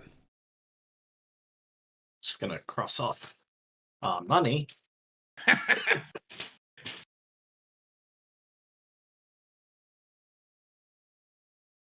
Yeah. Well, I bet Morales has that go bag with her if we catch up. Okay. So. Oh, I do have to point out. Money has been stolen using subtle means. Oh, XP! Pax, you're one closer to a grit. Oh my gosh. Wait, really? Yeah. Well, that one's mine. That's you. mine. Oh, I thought that was an outlaw thing for a second. No. Yeah. Okay. No, that's grifter. Yeah. No. That's a grifter thing. It's the last vestige of grifter I have. Okay. So, Kinsey, when you were out shopping for kids' clothes, you saw a couple clinics, and you're like, you know what? Screw this. And you went back to Umbra's and popped open the register, grabbed all of the spurs, and you hit up all 3 clinics in Tobias Station. You bought a bunch of healing tonics. And that is going to mean Yeah. And one of them only has one side effect, and you were buying them from somebody who would tell you what they are. So the tier 2 tonic, the side effect is restlessness, which reduces the amount of hit points you can get back when you're resting. There's a tier 1 that comes with bad luck. Mm-hmm. There's a tier 1 that comes with mute. Mm-hmm. And there's a tier 1 that comes with motion sickness.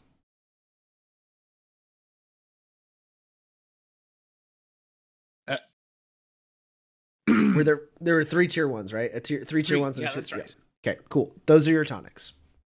So I give back from the flashback. Here, sorry, I completely forgot about this. I'll talk to Roland about that later. Here, take this. And I give you the tier 2 healing tonic. Okay.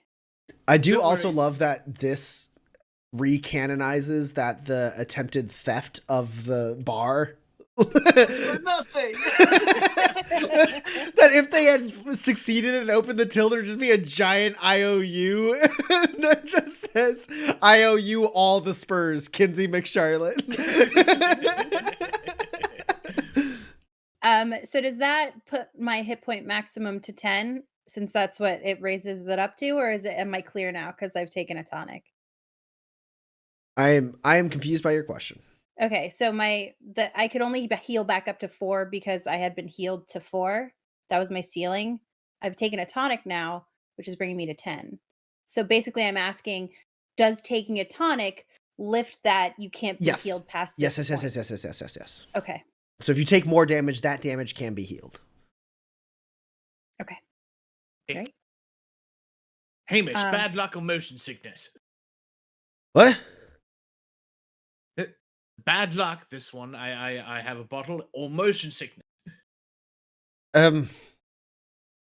Motion sickness, I guess. All right, there you are. And he goes and grabs it and he goes, "How is it y'all know my middle name?" Oh, Morales has a file on you. Her master genius, truly wonderful plan was to threaten to expose you to get at us, which, I mean, the fact that Pax is here means it sort of works, but it's an interesting play for people you think are bad people. Oh yeah, while you're at it, here, these are not for me. I have 2 +1 finesse skills tonics. This one makes your blood thinner, which is dangerous because you need it inside you, right, Pax? This one is very good from the snake for the Ophidian clan. It just makes it a little bit quicker. But somebody take these from me. They are not for me. For sure, Kinsey takes one of them. All right, so are we drinking some +1 finesse skills tonics? Even though one of them gives you thin blood, which means you take wound modifiers more quickly? I am also. I mean, I assume so. It's just by 1, right? Yeah. So that puts me in like the normal range. Oh yeah, because you're tough. Oh yeah. Yeah. Tough guy over here. Does Leonard want that one? No, Leonard is focusing on helping with the wiring. Okay, I will take it. Great. Here, take this one. This one is specific. I mean, I guess, Kinsey, if you want it, I don't know. This one will make you stronger. It's steroids. I'm basically dead. This is fine. All right, so Pax, you get a +1 to all finesse skills and all muscle skills, if I'm understanding correctly. I'm just like, yes. I'm like Bane, just. I have an antitoxin left. That's for me. You guys can tough it out. I mean, if anybody's getting poisoned around. And this feels like the perfect time, unless you guys have anything else, for the door to open. Oh, I wanted to loot the bodies so I could. Oh, sure. Yeah. Okay. And if she's doing that, I should probably. Can I try and heal Umbra even though I'm not a licensed veterinarian?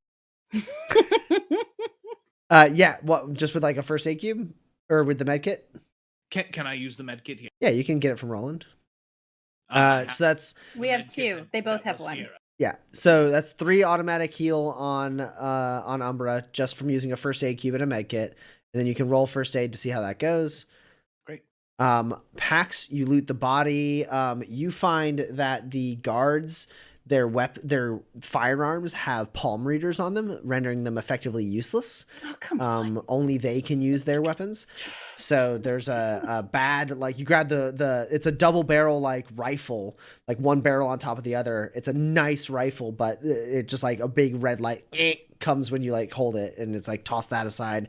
There's a pistol, another palm reader, worthless. They do also have a medium melee weapon that is like an extendable electric baton.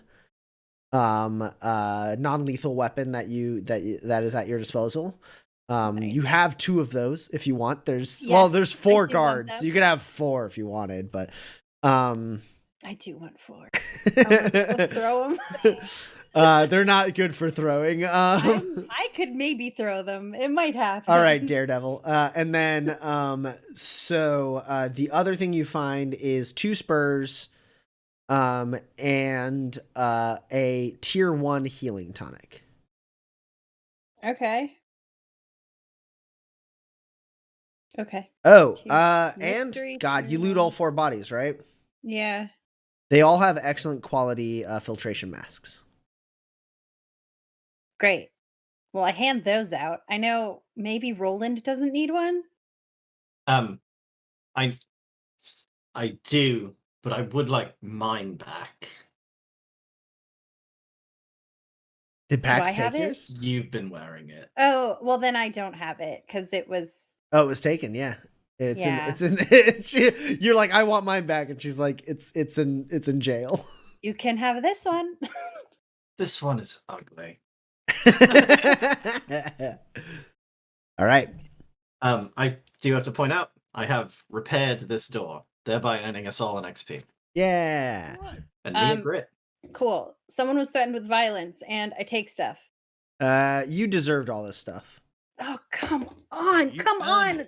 Look, you don't get to play the outlaw card when you're doing a revolution. I need this grit so bad.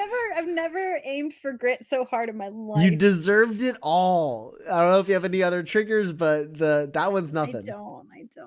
Not yet. I think you do, though. What, the harm's way one? Yeah. We were all equally in harm's way. Yeah, Right. but only one of us gets experience for it. Okay, fine. Yeah. Pax has a trigger that is you put yourself in harm's way for no reason than to protect others.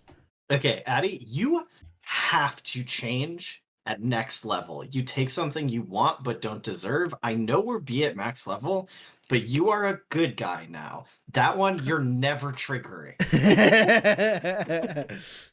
All right, so the door opens as Roland finally hits the last 2 wires together. It kicks the hydraulics into gear, and the door slams open. And through that door, you see the station master's private hangar. The hangar is wide and deep, with a recessed runway beginning roughly 15 feet from the door you just opened. The massive exterior mouth of the hangar sits open roughly 400 feet opposite the door you just opened.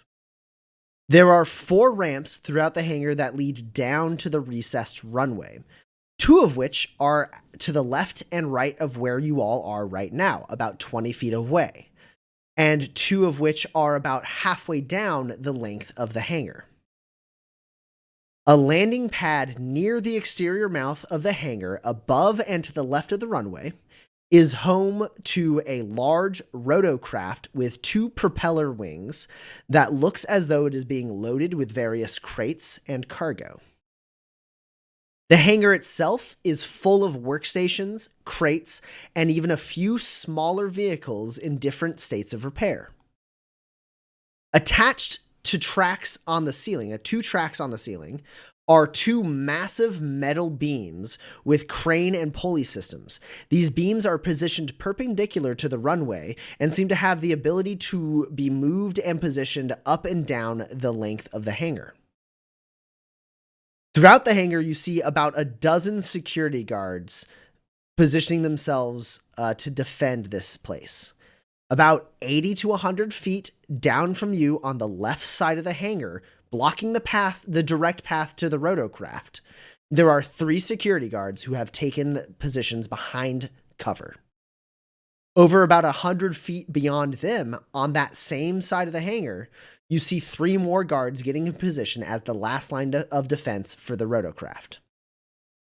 To your right, on the other side of the runway from the rotocraft, about 100 feet away from you, are 4 more guards that also are in cover.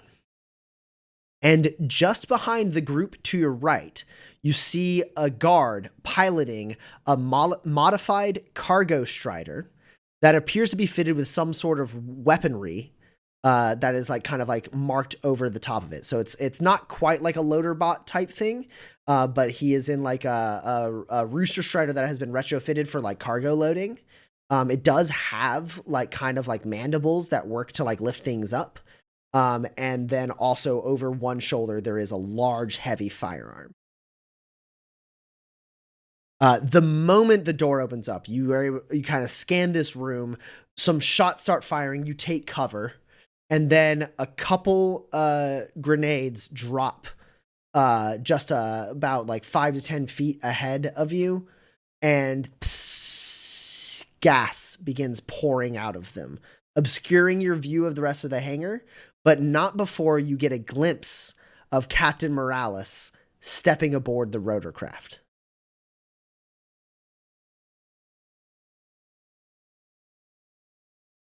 Let's roll initiative. On my healing roll for Umbra, I got 2 successes. How many is that? 5 hit points. Oh, shoot. Does that raise my initiative? It's finesse skills, not your attribute. Okay, great.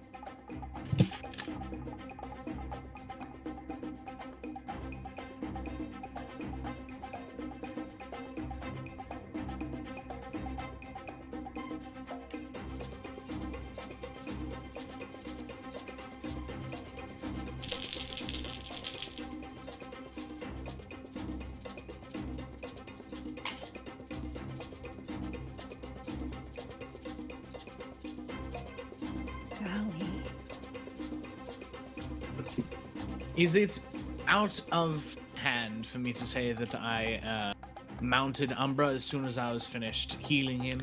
No, you guys all had time before this door opened. Roland wouldn't have opened it unless you were all ready. Excellent. I mean, I guess if you like decided to take a nap, he would open it, but no one wasted time. I am gonna spend 2 grit to twist the knife on this. So Okay. Take your dirty grit. Well, good old initiative grit. All of you can have a grit. Oh, thank God. Yes. Goodness. This whole scarcity of grit thing is something I don't care for. You gotta learn to do with 1, 2, 3 great things that you only thought possible with 8 or 9. All right. Did anyone get better than an 8? Yeah, What you got, Roland? I have an 11. Dear I Lord. twisted the knife because I wanted that 6th turn. Kinsey, what'd you get? I got 6. Pax? 7. Finally, I rolled a decent roll. Everyone can have another grit. Take that. Also, when I was looting, could I have taken their radios and handed them out? Yeah, you already have, I think, 1 or 2 of them, but you can grab the They rest. were taken from me. They were taken from Oh, me. yeah, that's right. I gotta steal everything all over again. But I'll hand them out to Kinsey and Roland and and Leonard. I don't have one for Umbra, but I think that's okay. No thumbs. It's fine. All right. Just tape it to an antler. Everyone good on initiative? Yep. Okay. You sure, Kinsey? I have those two grit, and I would like to have one of them to stay alive. That's fair. I suppose I could make my own luck. Is it worth? That's risky. No. No. Yeah, I don't think. No. Yeah. What's your target? My target is 14 right now. Oh. But the problem is, I rolled a 15 and a 16, so I don't trust my dice that much. Right. No, it couldn't possibly be worth the risk of another turn. Why would you ever? Don't. No, I'm just being a dick. I'm just trying to tempt you. Absolutely You want another not. turn? I got you. Yeah. Foiled again by Roland. Damn it. I've grown powerful enough to foil even the GM with my character's skills. All right, Roland. You're up first. Great. Gas begins to fill not quite the hallway as much as the entrance to the hangar. Great. I know it's not very large, and it's not really designed to push a large amount of air anywhere. But I know how physics works, and when you've got a closed door and an open door, you've created a space for airflow. Mm-hmm. And so I do take out my portable fan. And it's not going to do a lot, but it's going to do maybe something. And I set it down, and it starts blowing the air towards them. Okay, that's gonna take a quick action. Great. I can't imagine you were ready to, like, you didn't have your fan at the ready. You were like, oh no. I mean, so if it's a question of being surprised by this turn of events... No. It's a matter of you not having it handy. Yeah, that's fine. My other quick action is I get into cover. Okay, cool. Consider yourself in moderate cover. You have a +2 to your defense tests. All right. Hax, what's your awareness stat? 6. Nice. It's better than I thought. I think it started at 3, and so I continually think that it's at 3.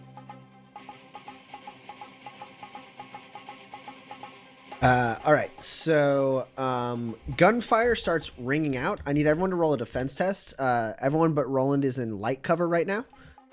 So you have a +1 to your defense test. Roland, you have a +2.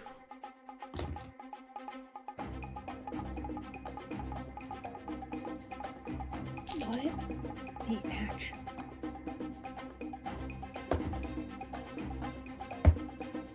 Oh my god, I'm gonna die.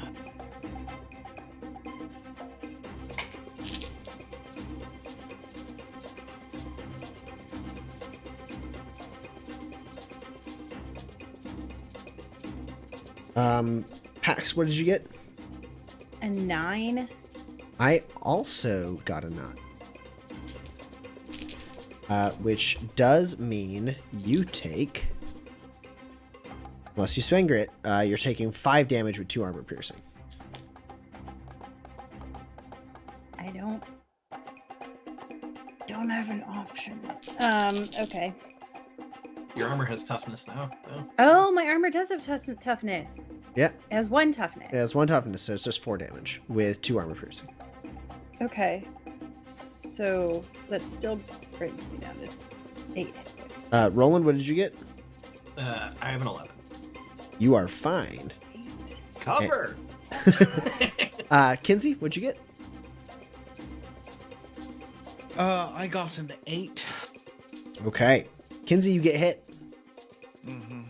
You get hit for 12 damage, 4 armor piercing.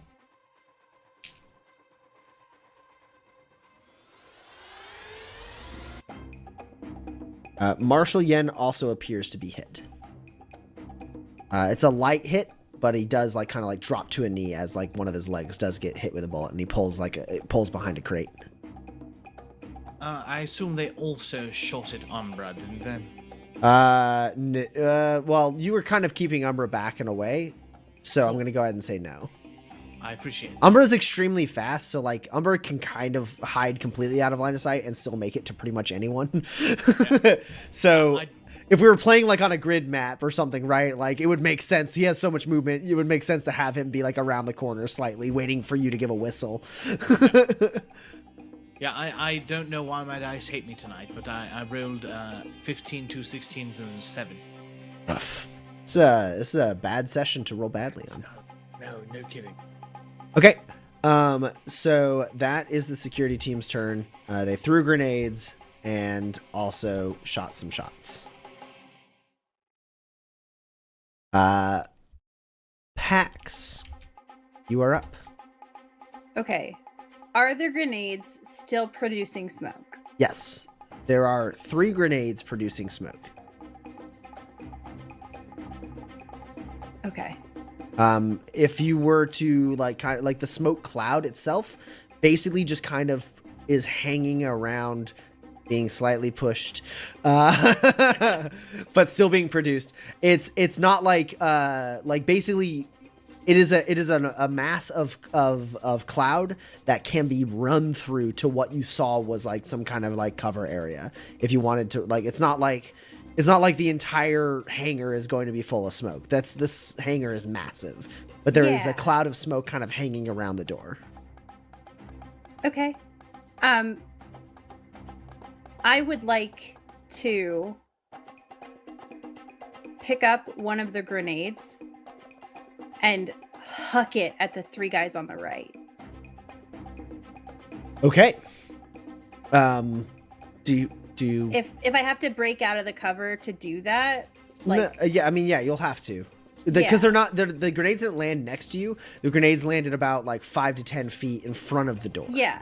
My hope for this turn is to run out as I'm running towards that cover that you talked about on the right, to pick one of the grenades up and just like a baseball movie sidearm, like sure. over to those guys. I will need you to roll a negate test as you do inhale some of the cloud. I did put the filtration mask on. That is helpful. So the filtration mask gives you an automatic success. Okay. Which is helpful. Okay. And it also will give you +1 reliability to this test, as it is a standard level filtration mask. Okay. I thought you said they were excellent. Did I? Yeah, you did say they were excellent. You get +1 to your negate skill.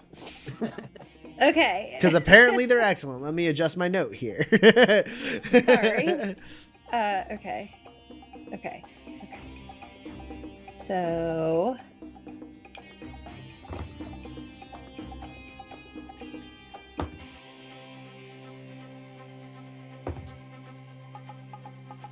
I got, including the automatic hit, I got 3 hits.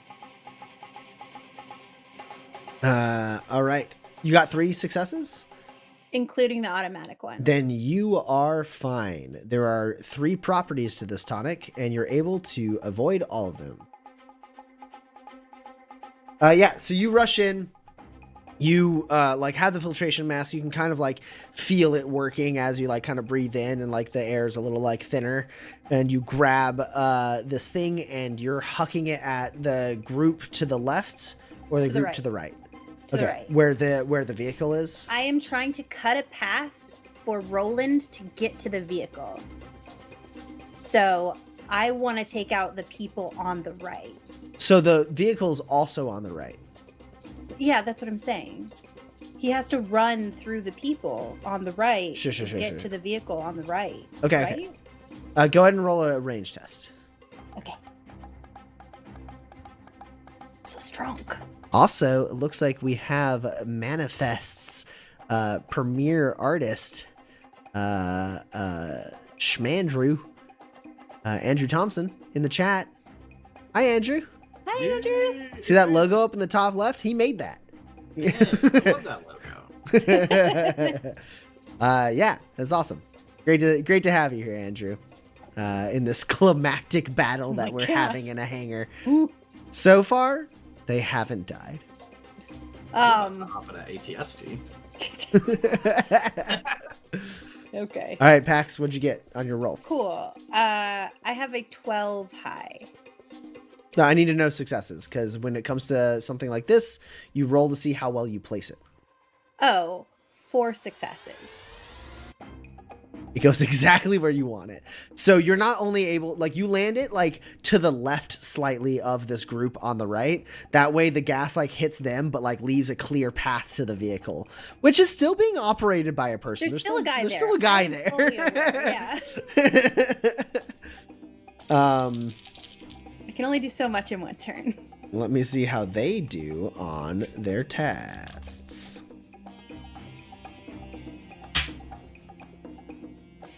Okay.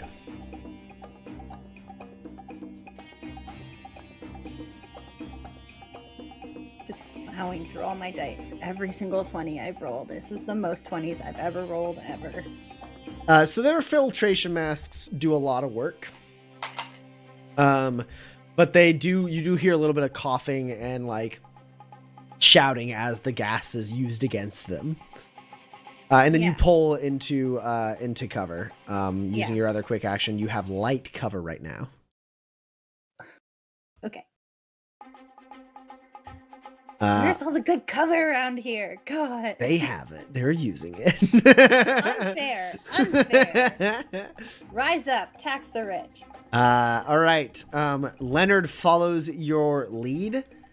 Pax. He is not as bold as to grab these grenades, but he does kick them down the runway. And then he slams into cover behind you, and that is his turn. Now, with the grenades removed from the scene, gotta say, that fan is doing a little bit of work. That's great. I still have to go through, right? So... Maybe like in a little bit it will get dissipated. So Pax, also the other thing that the other thing that Roland's fan is actually doing, which is great, is like there was that like 10-foot radius between the grenades and the door, and now that the grenades are gone, that cloud is not moving towards the door at all. There's like that, you have that like area to like step into as the cloud very slowly moves away from the door. People joke about a little hand fan, but it gets hot out in the Badlands. And Kinsey, you are up.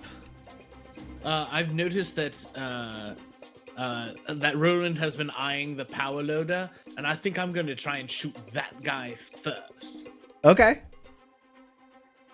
So he has moderate cover inside there, so you are at a -2. That's all right. It's all right. It's worth it. Trust me, it's worth it. It very well could be.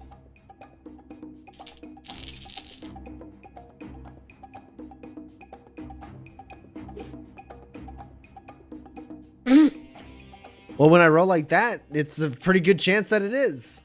Like to hear it. I may have to spend grit just to make my own luck, because this is atrocious. I have a 2.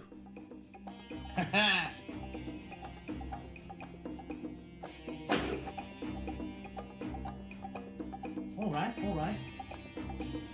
I have 4 hits above a 2. It's not worth it to do that. But I believe that is 24 damage. Are you shooting with the pistol? Yes. Rose's gun? Yes. With 4 net hits? Oh no, It's but it's 3 limited. accuracy. 3 accuracy. Sorry about that. I don't think I've ever lived that life. I don't think I've ever punched it with a hard caliber gun to deal the fabled 30-second damage. How much damage total was this? 28 with 0 piercing. What was your Sorry, highest? 24 with 0 piercing. My highest was a 11, yes. Okay, what was your lowest? My lowest was a 3. Ooh, I feel pretty good about being able to take out a 3, but hold on, let me see how much this helps. 24 damage, you said?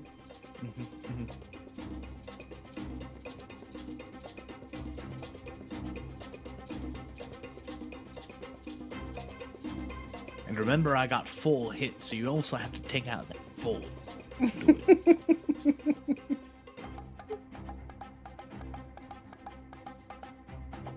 I will go ahead and give you a grit, Kinsey. I'm going to make my own luck here. And I got a 5. All right. Piddling 16 damage to you then. What a comical escalation.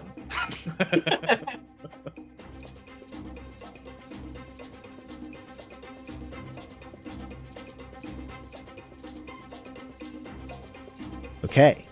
That guy is hurt, but not dead. As, yeah, you, oh. I did post in the chat telling Andrew to share a link to his beautiful art. And yet,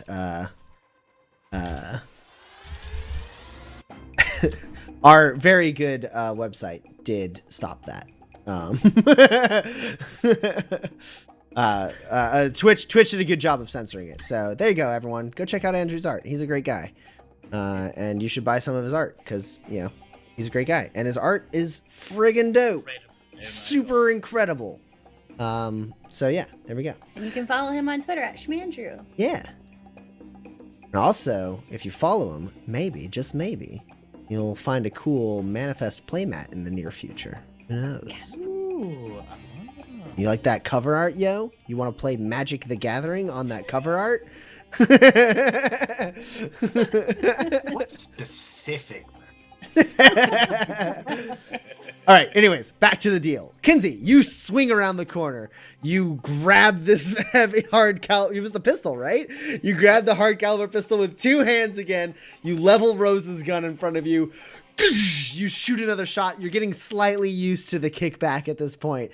The bullet flies in, hits this dude, pinning him against his chair. The actual machine itself, the Strider he's walking in, like, takes a step back as he kind of pulls back on the controls for a second, letting out a shout. He is super hurt, but not dead. And next up is Roland. Oh, wow. Again? Already? Yeah, She didn't Okay. go? she did stuff. She's inside the rotocraft. Okay. Sure. Also, she's like 400 feet away from you. I have pretty good eyesight. I have mechanically good eyesight. Yeah, I'm assuming my rifle is not the bridge too far of things Kinsey grabbed from the bar. No, yeah, that's fine. You absolutely have your I think at this point we're getting really close to Kinsey having dumped everything that he's grabbed, though. Sure. Yeah, I'm gonna shoot the guy in the power loader. Okay. He has moderate cover, so you're at a -2. Ah. But I have a laser sight, so he has light cover. Ooh, that's useful because not only are you not at a -2, you're only at a -1, but he's not at a +2. He's only at a +1. Hey. If only I were a better shot on top of all of that.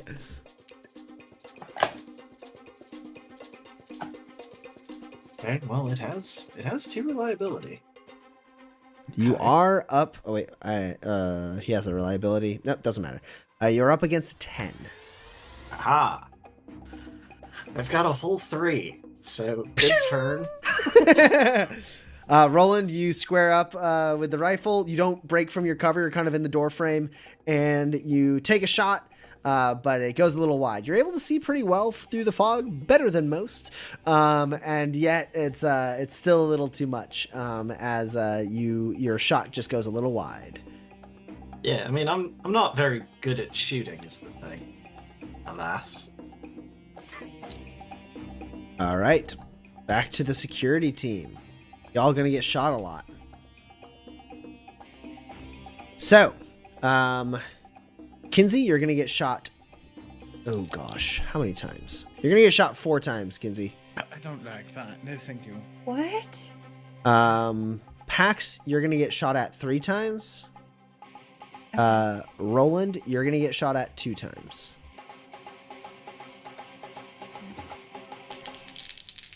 They still have moderate cover, yes? Yes.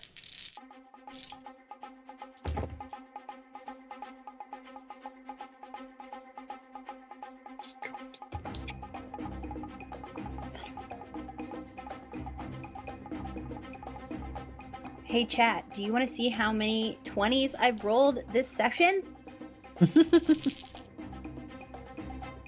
This is every die that's rolled a 20 this session. That's bad. Don't do that. These want to play D&D, not Manifest. All right, first round of shots.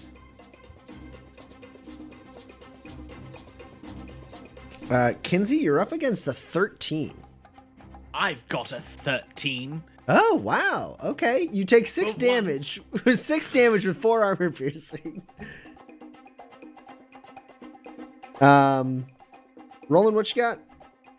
I've rolled tremendously bad. Oh, I that's have bad. a 5. Hey, I also have a 5 and a 9. You could have just said 2 net hits. Sorry. I'm sorry. I didn't mean to metaphorically twist the knife. Yeah, Roland, you take 12 damage, 4 armor piercing. No. I'd like to take an injury. Sorry, I didn't mean to interrupt. Yeah, go for it. Roll on the injury chart. I instead take an injury. As I've added it up, I would be dead. Okay. Pax.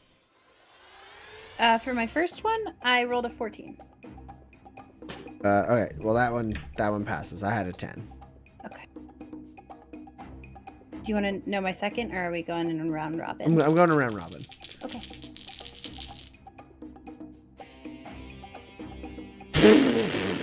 What's your second, Pax? It's important. What's my second one? Yeah. Okay, well, I have a reliability, so I will find out.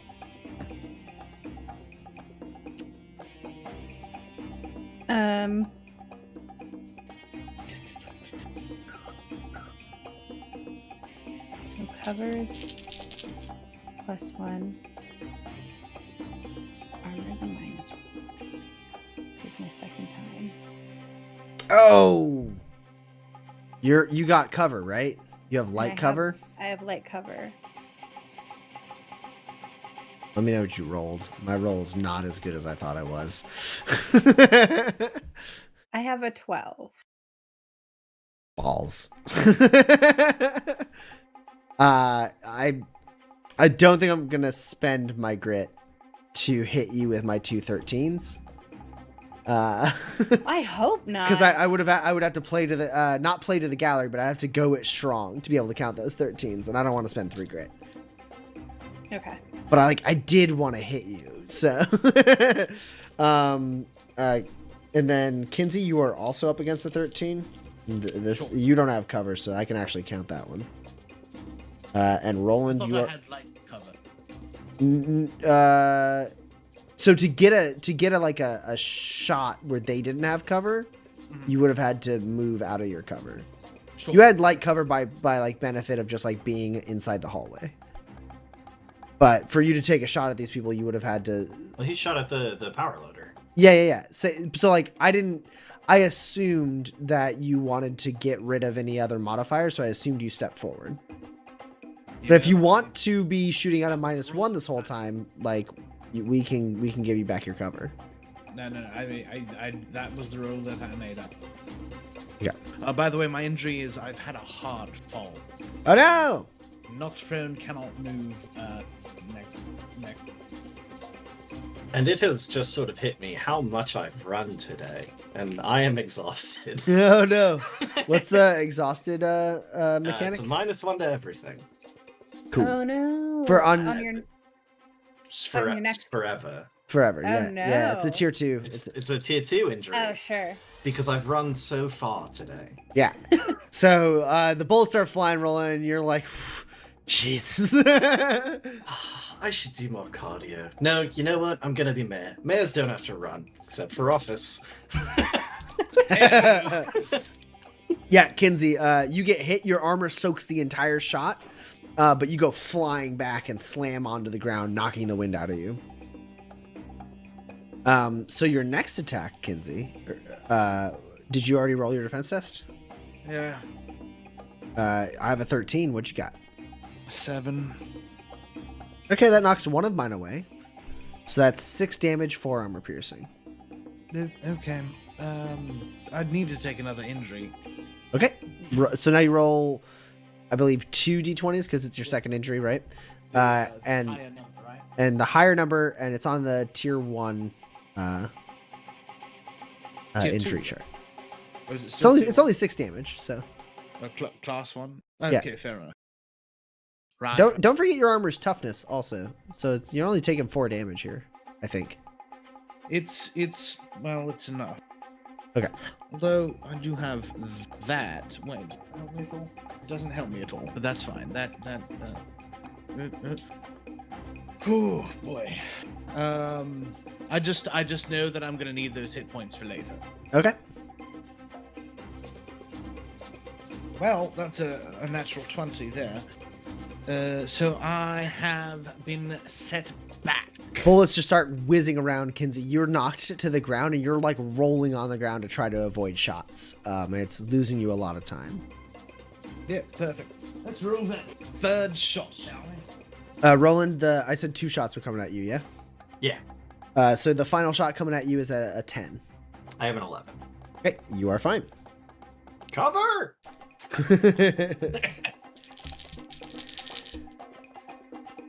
Pax the third. I had how many shots did I say were coming at you? 3. 3. Okay, that's what I thought. The third shot is is that a 9? Yeah, it's a 9. Making sure it wasn't a 6. Oh, sorry. I have a 12. All right, then you're fine. And Kinsey. I got a 10. That's unfortunate for you. Why? Why do you do this to me? So I got a 12 and a 10. So that's 12 more damage at 4 armor piercing. Kinsey gets lit up. Oh my god. 12 damage there, you say? 12 damage, 4 armor piercing. All right, sure. Are you alive? I need to take a third injury. And this is a class 2 and I roll 3 dice, is that correct? Yeah. So I will say, Kinsey, if there's a way for you to survive, I know you only just recently got the animal talent at the bottom of the metal tree, but there is a thing for you that allows you to heal yourself with Umbra. Don't forget. Yeah, so like if you take damage, you have a method of healing. I've got several methods of healing, but 12 damage. 1, 2, 3, 4, 5, 7, 8, 9, 10, 11 would put me 1 away from the end of my overflow. Oh wow! Even with your armor? Oh my god. The armor has already been knocked out by the first volley of. Yeah, that's rough. That's rough. Take an injury. Yeah, no. That's what he was saying. He was saying he was taking an injury.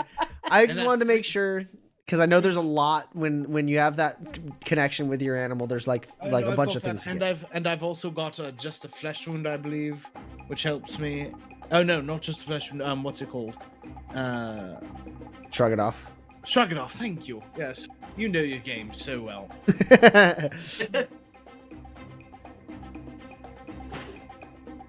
All right. Fine. Yeah. So roll that injury. Let's see what that one is. God damn it! I did so well. It was a 1, a 4, and a 16. What's the 16? I'm compromised. I have -1 reliability on all of my tests. Okay. So that's only on your upcoming. Or wait, is this a tier 2 or a tier 1? It's a tier 2. Oh, okay. So yeah, you lose a reliability indefinitely for this combat. Yes. Final attack coming at you, Kinsey. Rolling for 9s. Oh wow. Well, you might beat me. I did roll all single digits and all below a 9. And which means I can't unless I want to spend grit. I can't. There's no re-rolls happening here.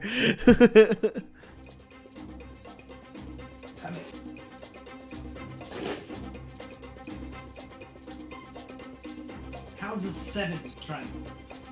A 7 is perfect. I got 2 6s, a 4, and a 2. Oh my god. Right, so that last volley of bullets, I've been hit, hammered to the ground, started rolling around the ground to try and dodge the other bullets, still got shot. But like you like leaping up and getting hit and spinning means the other bullets like whiz by you as you like slam back onto the ground and just stop moving for a second as you're like, oh my god, I might die. Pax, it's your turn.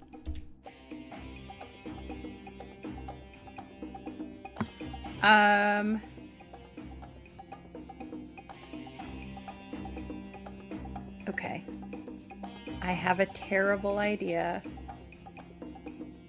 Like legitimately very bad, but I'm gonna do it. Okay. So I'm gonna like Leonard's right there next to me, right? Yes.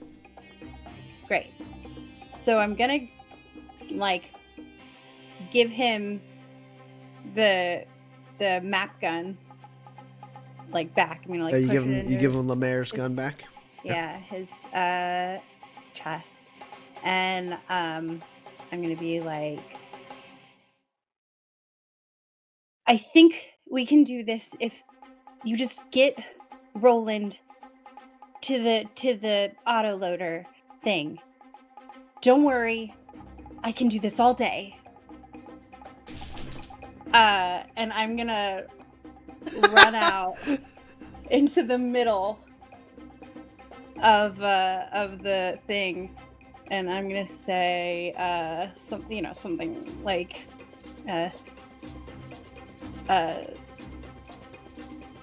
you're all cowards. You can't even hit a girl. You gotta attack her with overwhelming forces. Well, here you are, an overwhelming force. Attack me. Wow. So first off, grit. I'm gonna need it. So you're using the talent I can do this all day, which means you do not get cumulative penalties for multiple people attacking you. Yeah. Okay. I will say, is that takes a focus action to do, right? Yeah. It does take an action. Yeah, okay. So you're breaking out of the mold, out of everyone. You're running out right in the open and just like opening yourself up for shots. Yeah, this is a terrible idea. You do have like full range of movement. Are you moving like towards the left group more than the right group? Or are you moving like towards like, are you like jumping into the runway would be bad because then they wouldn't be able to see very well because the runway is recessed like 10, 12 feet. Sure. Yeah. I'm going to try and pull focus over to the left. Okay. So yeah, you run towards them out of the cloud, arms up, unarmed, shouting at them and goading them. There's no need to roll. You are putting on a spectacle here. Also, they already hate me. Yeah, you've drawn a lot of attention. Okay.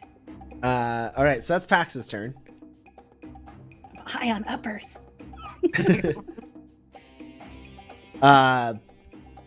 As you do this, Leonard is going to reach towards you, but like not quite grab you. Like he could grab your jacket to try and stop you, but he doesn't. He just kind of like instinctively like reaches a hand out. He's like, Pax, wait.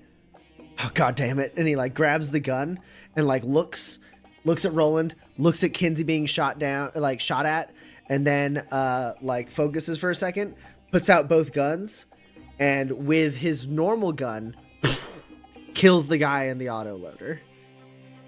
And then with Lemaire's gun, kills another guy on the right side.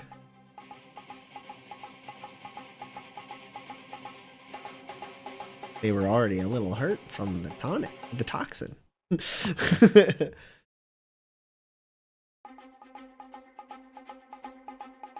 And he retains his cover.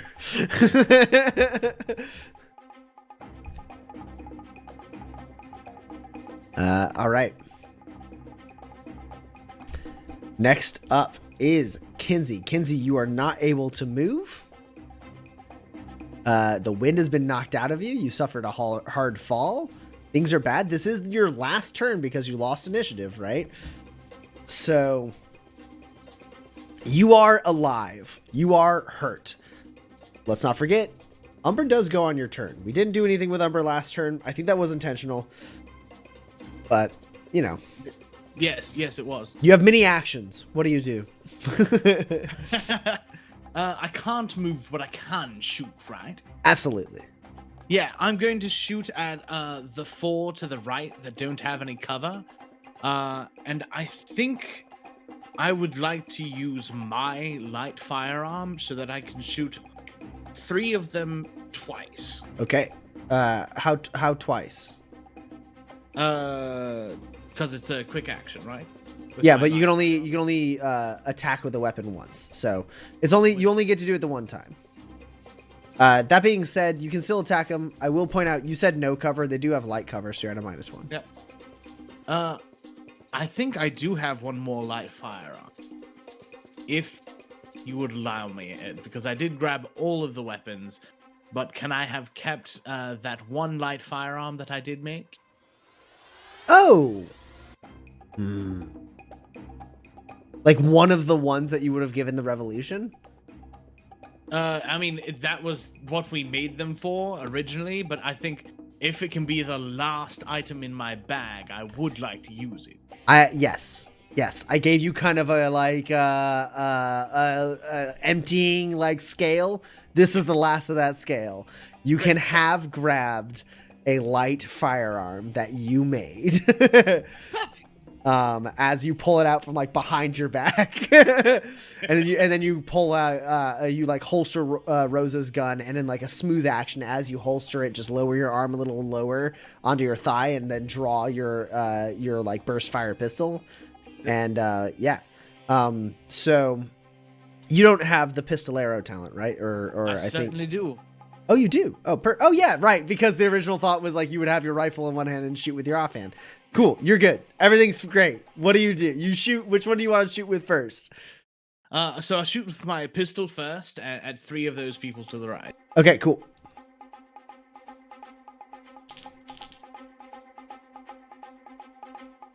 That's a bad roll for that guy.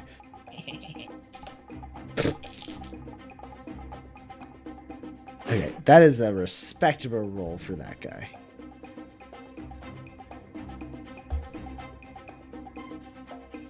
Don't forget you are at a -1 for this. Fine.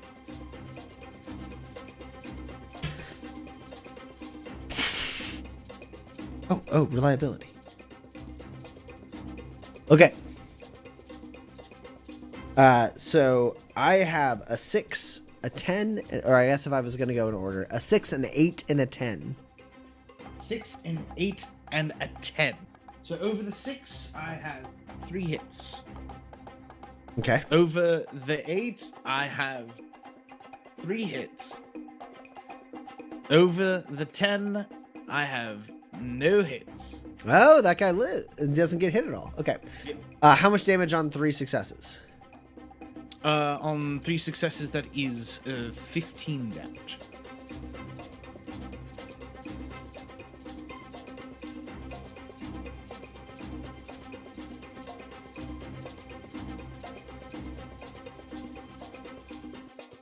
Okay. They are near death. You shoot them, they fly back, they like spin out from their cover, knocking it over. As they're like clutching like horrible wounds. You hit them both center mass, like around the chest area, as they clutch the wounds and drop and like look at you like gasping for air. But still technically alive. Meanwhile, the one guy does manage to like, he's got like slightly better cover than the other two. And so like while you're shooting through like a shelving at the other two, like this guy's got like an actual like crate that is solid and apparently has some stuff in it that stops your bullet from getting to him. Fair enough. And then, yes, using Pistolero, I would like to use that one excellent light firearm and fire at the 4th guy. There is no 4th guy anymore. Leonard killed him. Leonard killed him? Then yeah. I want to shoot the one that I missed again. Yeah, you can shoot the one you missed, or you could try and finish off one of the other two. So yeah, shoot at the one you missed. So he's on you're still at a -1 because he still has light cover.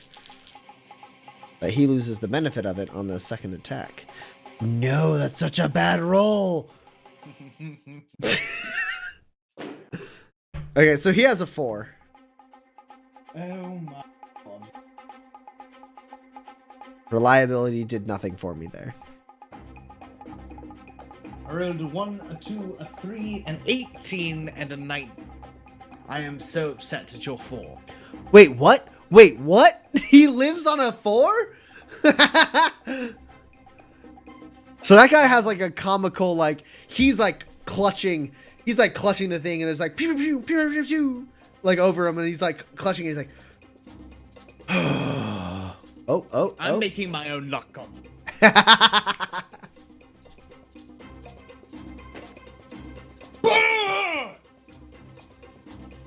And then as he lets out the sigh of relief, there's one more bang, and it like ping right next to his head. He's like, oh god.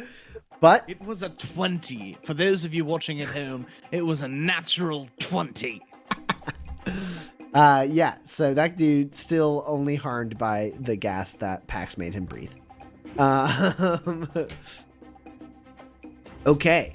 That's Kinsey's last turn, unless you want to spend grit to double down or anything. No, I only have 2 grit. I'm not doubling down. Okay, Roland, it's your turn. Oh, but hold on. We do have... Umbra. Yeah, what does Umbra do? So there were those now 3 guys that were over there, and then there were 3 that were by the chopper, right? So there's 3 that are by the rotocraft. They are very far away. They're on the other end of the hangar. And then the other, like, basically both groups on left and right of you are really far away. They're like 80 to 100 feet away from you, behind cover. There's 3 on your left side. There's 3, and then another 100 feet. There's 3, and on the right side there's now 3, 2 of which are really like 1.5, 1 3/4. Well, shoot. So what you're saying is Umbra probably couldn't get to them immediately. I would need Umbra to roll a test to be able. He's an excellent jumper and very fast. I would need Umbra to roll a test to be able to get to one of the first groups. He wouldn't be able to make it all the way to the chopper. That's just impossible. Yes, no. I'll roll that test for sure. Could, I'm famously not particularly physically capable. Could Umbra get me to the walker with a gun on it? I would assume so. Yeah, I mean, yeah, Umbra could spend part of his turn like picking up Roland. Sure, absolutely. Addy, I'm muted. Can you open the door for Dag? That was a nice try.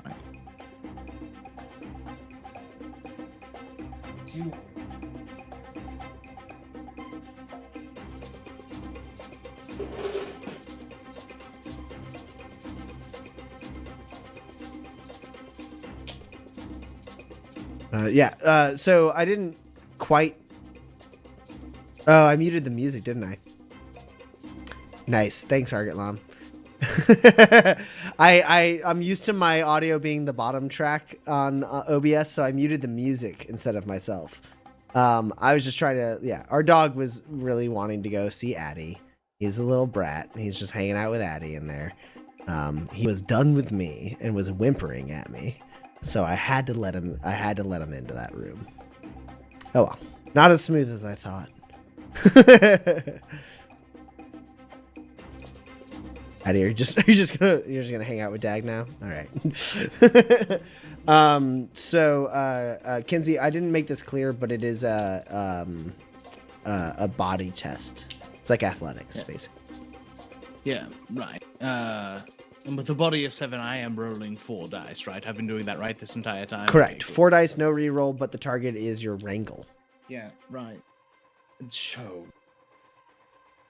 Did you just roll like a bunch of 17s and 20s? Like, what's going on here?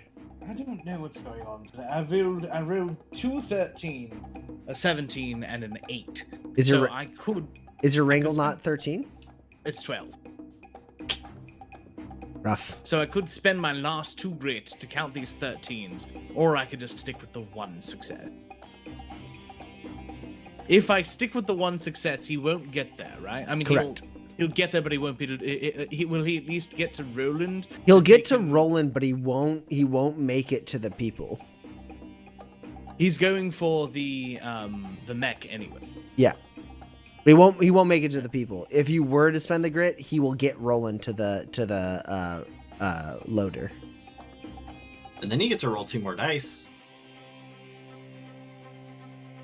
It's a good point. It's a good point. Fuck it. Let's do it.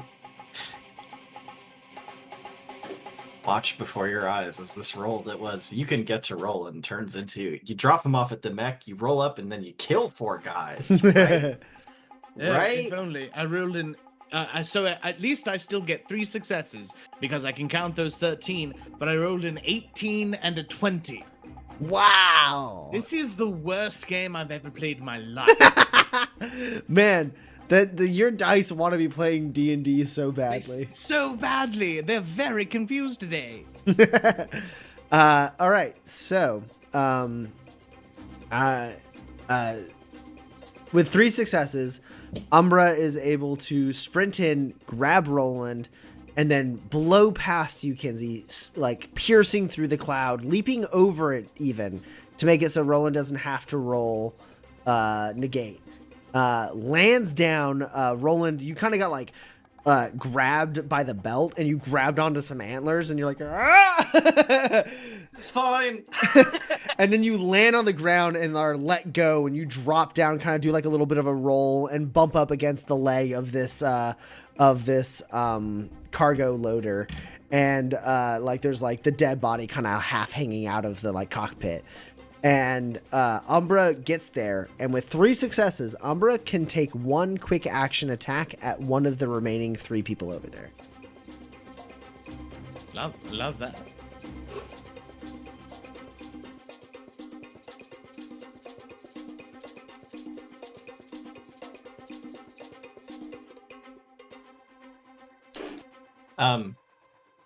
Are they adjacent to each other? No, they're pretty spread out. Okay. Because Umbra does have sweeping strikes. Yeah. So- They specifically are spread out in case you guys had like grenades or something. I know you don't have grenades, but they don't know that. I mean, they knew we had a jackalope that could just sort of spin around and kill 100 people. Are you attacking one of the wounded ones, or are you attacking the fresh guy? I'm going for one of the wounded ones. Oh, no. I think Umbra knows that I want to kill that one myself.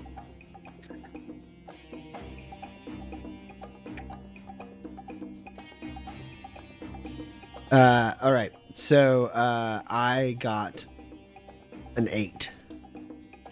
Okay. All right. Take 3 damage. Just 3? Just. Would you be surprised if I told you that guy's dead? I wouldn't. Yeah. So clutching, pulling himself up, and then this jackalope lands behind him, and he slowly turns around and then just skewered up on the jackalope's antlers and then dropped to the ground. That guy's gone. So now there's 2 people to the right with Umbra and Roland right there. One of those 2 people is heavily wounded. One is just kind of coughing from the toxin. Still 3 people immediately to the left aiming at Pax. And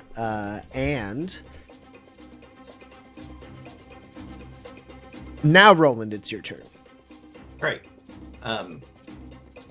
Is it a quick action if I just toss some jerky to Umbra? That can be a free action. I toss some jerky to Umbra. Umbra like drops the body down and then like leaps up in the air and catches the jerky and like. I'm glad our business arrangement is intact, I say as I climb up, pull this guy out, and get into this Rooster Strider. Sure. So the cargo strider you are in is. I'm gonna say it's gonna be a quick action for you to like fully get inside it. Sure. And the firing of its weapon is a focused action. Okay. But you're able to kind of like get in, strap yourself in. You now have moderate cover inside this thing. Great. It's unless you try to go very fast, its handling is inconsequential. It's 0. Mhm. It has, just so you know, I want you to know this. It has 6 body, which means 24 hit points.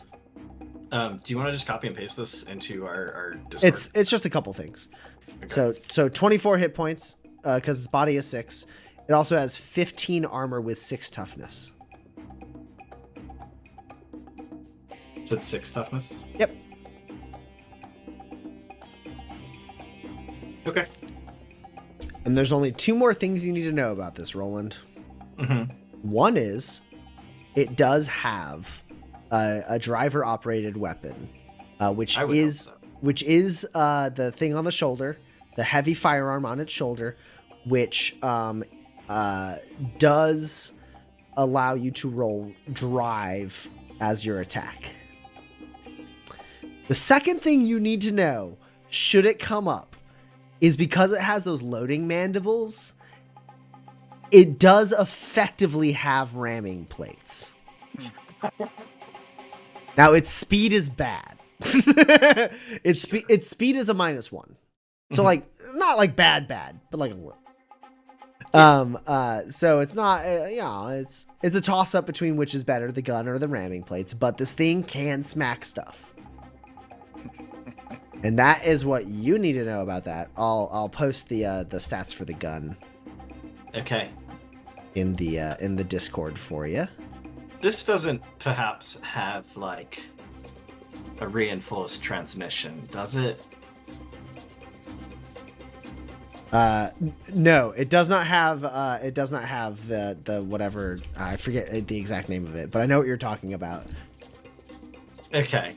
I'm gonna survey the scene, and I see all of this going on, and I think it might be a sort of cut off the head, and everyone else will realize they've extremely lost. And so, with my other quick action, I start running towards the rotorcraft. Okay, so you're on the wrong side of the runway for that.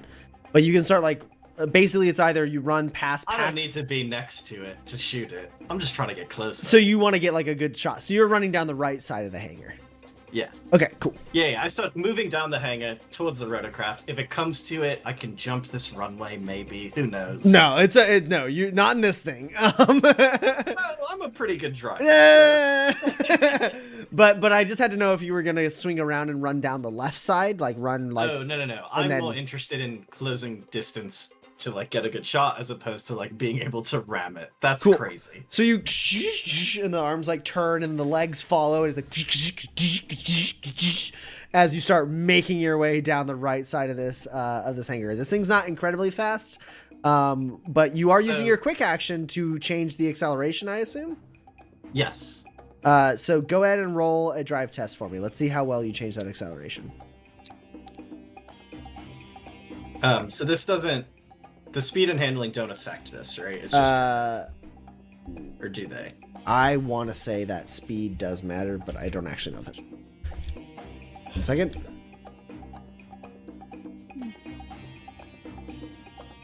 I think didn't it's know. cute that Roland is turned into our tiny little Ripley. I didn't know I was gonna be here today. I would have had the car rules up and ready. I didn't want to like hint at it, you know. No. This is so much better, but you have caught me a little bit, unprepared. That's fine. Adjust speed. Cool. No. You are not. I don't think speed or handling matters here. Handling like almost matters, but not quite, because you're just trying to pick up a little bit of pace here. It's one thing per hit, right? Yes. Great. I'm going at top speed now. I got 4 hits. Okay, so just so you know, that is your speed is now 1 and your handling is now -2. Great. Well, that's fine. Yeah, this thing you like know. knock over like 3 workstations as you go. Just like Yeah, straight line speed. I gotta cover like 400 feet and not very long. I don't know if it matters. I do have Speed Demon. Oh, which what makes it so when you're changing distance you gain an extra? Yes. So because you were picking up speed right now, it will be your next test will be when that really comes into play. Sure. Okay. It's not really a chase, so I wasn't sure if it mattered anyways, but I like it for the next test. That's right now you've just managed to pick up like an immense amount of speed and get a good trajectory. Okay. That happens. Yeah, you know what? Seeing you coming, Roland, seemingly seeing you coming, Morales, you're like 350 feet away from her. You see, like, in the distance, Morales, like, step out on the hatch of, like, the rotocraft. She shouts something to the three people that are, like, there, and they kind of turn their attention to you as you start closing in. And then miraculously, holding on to, like, one of the pistons, like the hydraulic pistons, Morales pulls out her gun, lines up a shot, and she is going to shoot at you. Okay. So I have moderate cover, yeah? Oh, sorry. She's shooting at your at the vehicle, not you. Gotcha. Okay. She's not so bold as to try and shoot you at this distance. I don't know. She did try to publicly execute my friend after seeing how fucked she was. The handling does play into this, yes? Yes. Okay. That's fine.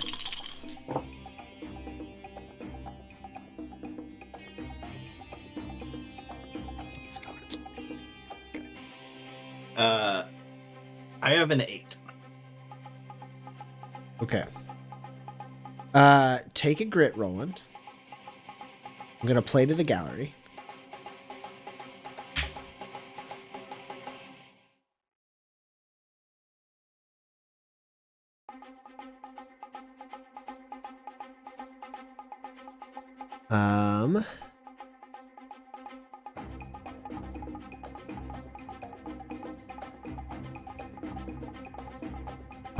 And with one extremely well-aimed shot, you're up against well, since I played to the gallery, you're up against a 14, just so you know. There's no chance for me to do anything. But, like, it's worth you knowing. With an extremely well-aimed shot, she is going to deal 21 damage with 2 armor piercing to your vehicle. Okay. Now that's -6 because you're. Yes, she's landed an incredibly good shot, an admirable shot, a shot that is to be commended. The armor falls off, and my walker is like still totally fine. Yeah, she like leans out, takes a shot, and it's just like, and it like slams, like bursts through. You realize her pistol is hard caliber. As it pierces through the body of this thing, like shatters some of the armor, and like you feel like the thing like rumble underneath you as like the bullet whizzes through, but seems to miss anything that is expressly important to this thing's function. And that is her turn.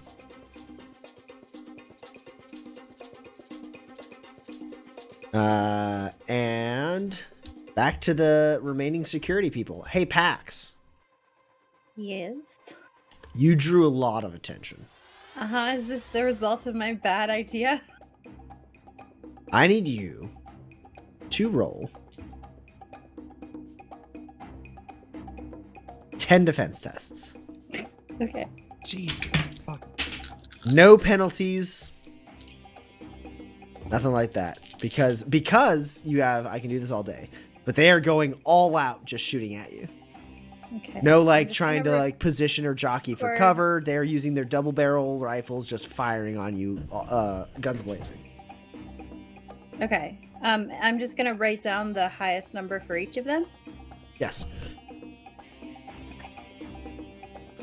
Yeah, it seems like you'll probably gain on me. You'll probably beat me on this, so I'll roll my 10 attacks as fast as I can.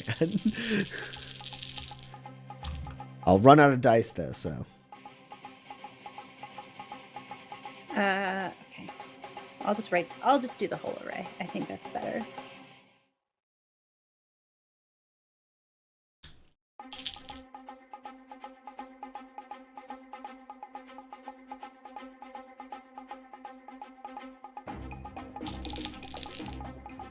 Let's do the first 3, because I rolled pretty well on them.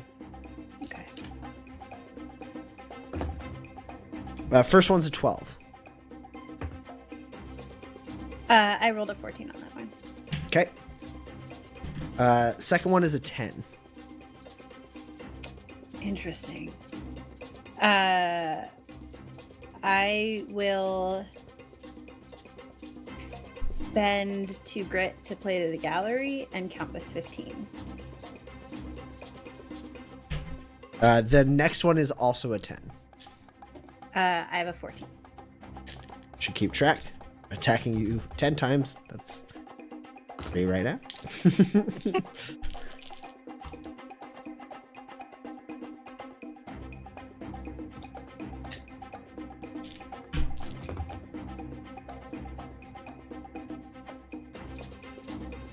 It's wild how many like climactic battles in Manifest we've played that have come down to this exact play.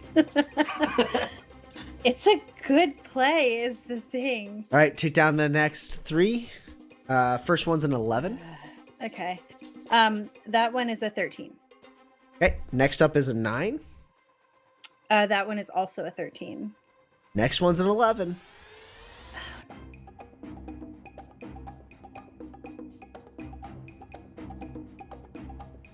I'm gonna spend 1 grit to make my own luck.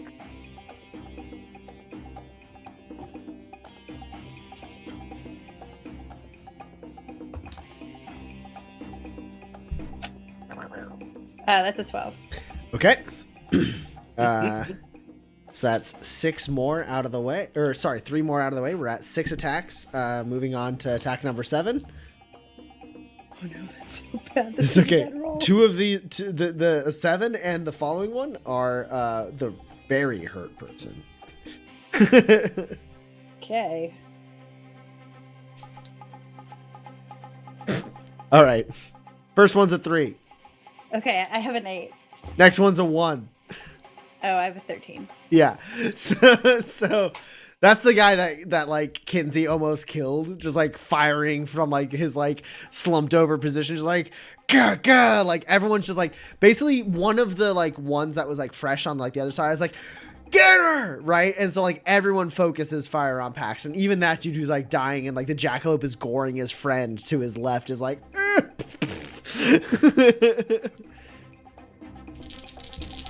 all right. So those were his 2. We got 2 more to do. This one is a 10. I have a 14. And this one is a 13. Oh no. This is the guy who yelled "Get her." He has enough training to know normally you wait till the end to shoot.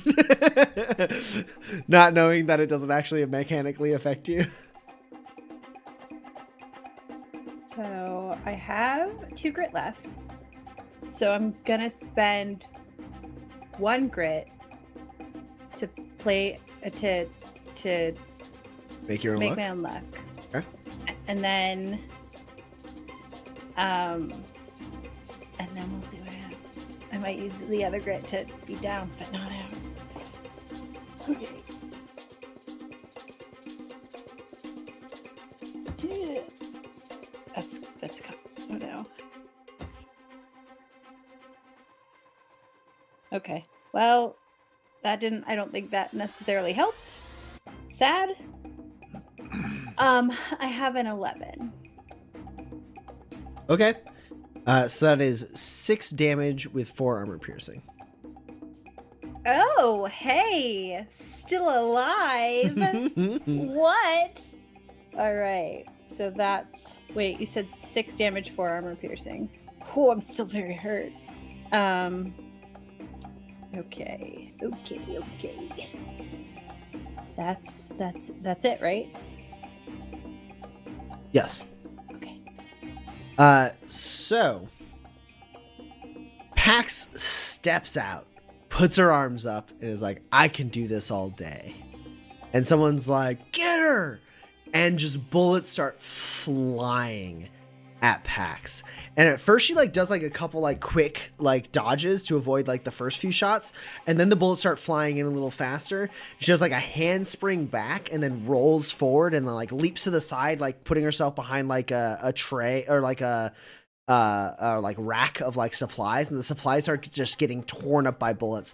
And as they like break down, you see her like pull away from them with like a large like metal like piece of scrap metal, like this sheeting, and she runs for a bit holding that sheeting and then like tosses it at 3 people and then like ducks underneath the last shot.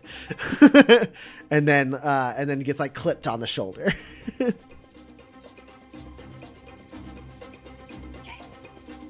And Pax just tanked the entire enemy turn. That was the goal. That was the goal. And as the smoke kind of clears because of Roland's fan, Leonard steps up and goes, "Pax, duck." And then Leonard pulls out his guns and doubles down as he fires a few shots off on the group on the right, and totally kills 2 of them and injures 1 of them. So what you're saying is he pops out of cover and a tumbleweed rolls across the screen and he says, "It's high noon."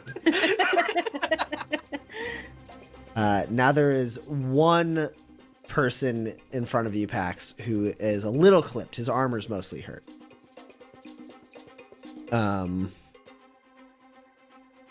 And there's still 2 people on the right side who Roland has just kind of run away from, who are now regarding the jackalope that is pressing down upon them.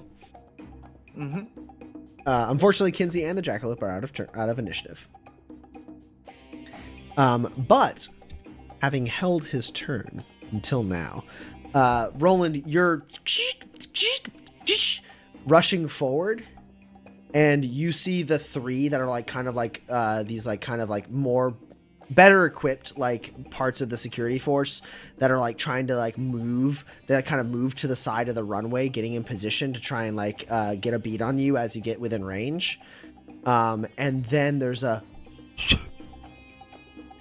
this weird kind of like green glow that flashes out behind them, and you see kind of like materializing out of this like brief misting, Leo Riggs appear on the side, like on the entrance to the hangar from the outside. Like he went outside, went around, and then teleported up here.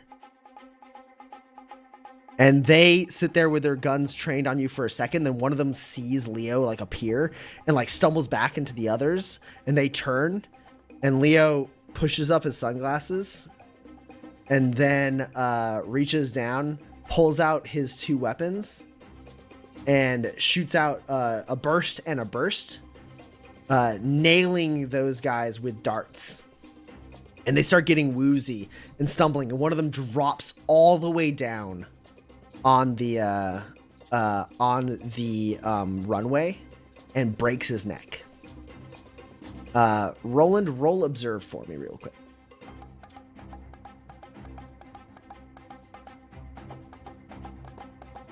And because you have your clear sight talent, there's no negative.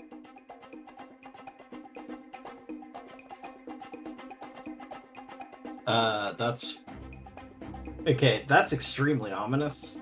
I have 4 hits, and one of them like exploded, so I could roll the 4th hit. And those other 3 hits are 6s. Is Leo Riggs the devil? What you notice is as Leo Riggs kind of materializes, there's this kind of like blood, like this gash on, I guess, his forearm. You see this like deep gash on his forearm. You don't know where it came from. You know a little bit about illuminated people, but maybe not enough to know exactly why he has this deep bloody gash on his forearm. My lore is 13. Yeah, like you know that there are some powers that illuminated people have that like do harm to themselves. And so you assume that something as taxing as teleporting might be something like that. And he has this deep bloody gash on his arm, and he fires off 6 shots. And as that guy tumbles over the edge and snaps his neck, there's this kind of like green glow that pulls off of that recently dead body and wraps around Leo and then sinks into that bloody gash. And he watches that gash heals completely. And that's where we're going to end tonight's session. No.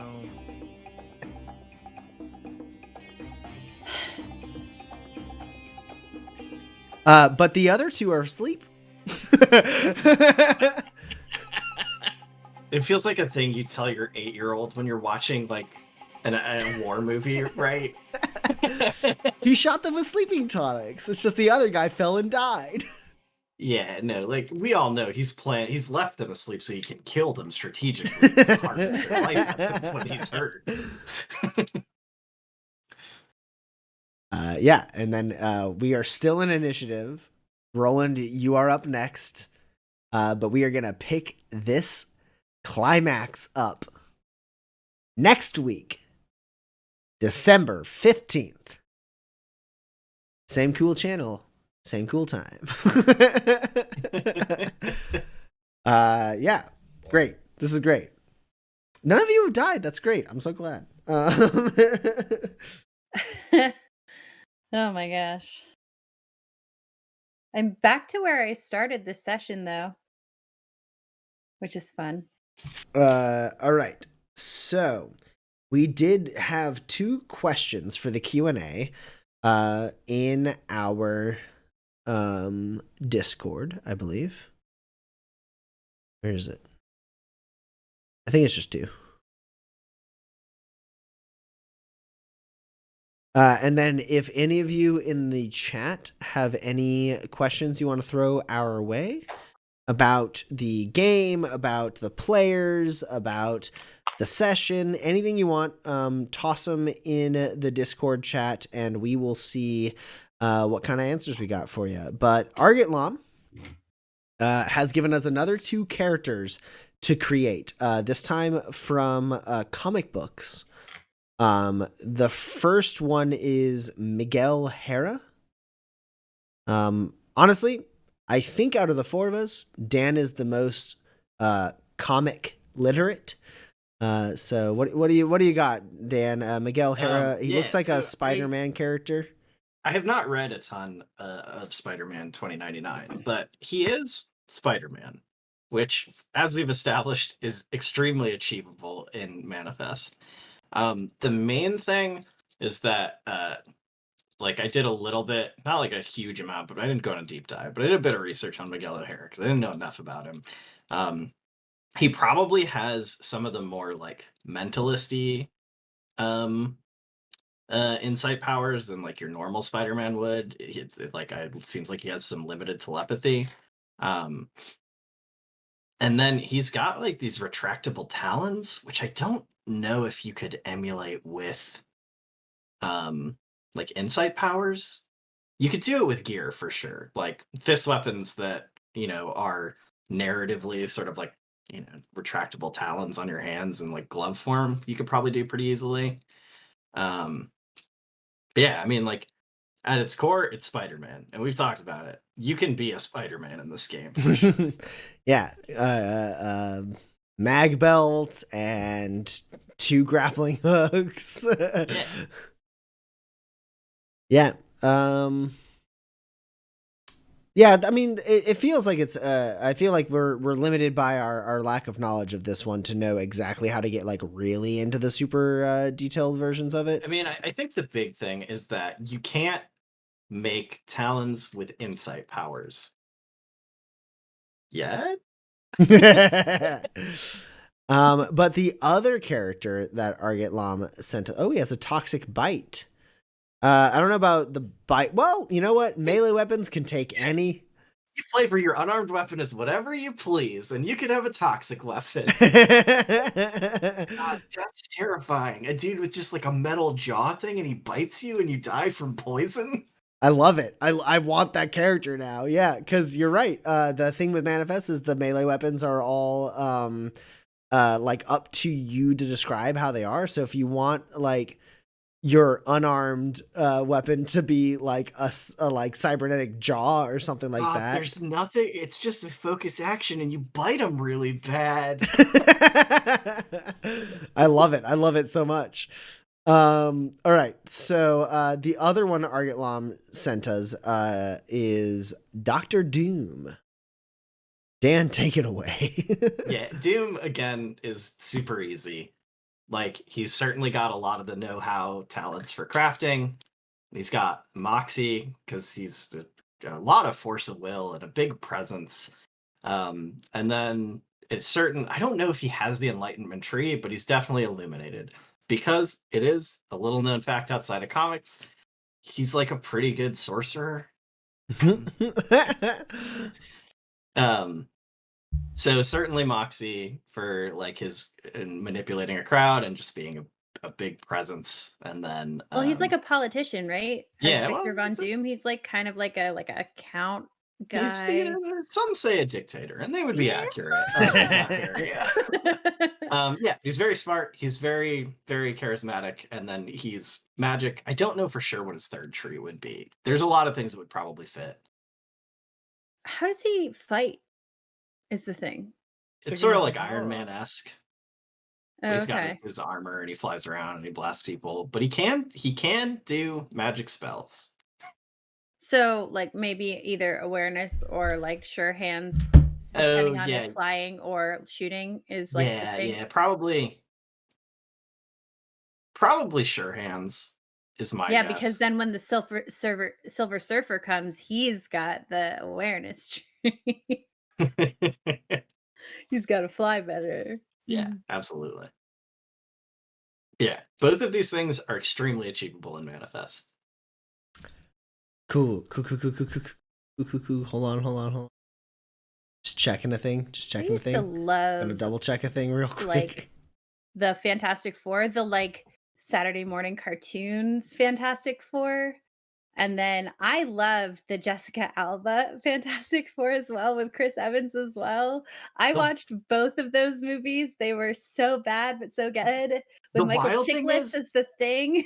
The wild thing is both of them are a lot better than the most recent Fantastic Four they made. You know what? I liked that one too. I'm such a sucker for the Invisible Woman that like I don't care about anything else. Sure. It's like, is it like not terrible?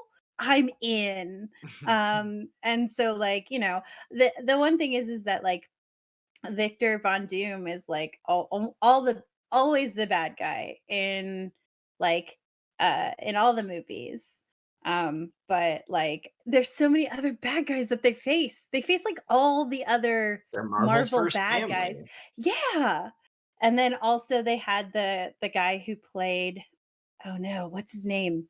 The guy from Charmed as Victor Von Doom in the original one. And he was so cute. And I really liked him too. He wasn't charmed, wasn't he? Oh my Yeah, god. he was Phoebe's like husband, boyfriend, demon, nexus of all evil Of guy. course, yeah. And then he was also Victor Von Doom.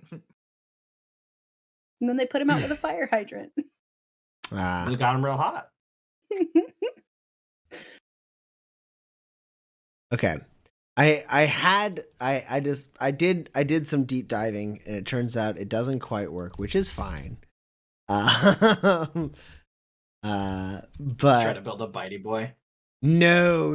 I was trying to build a oh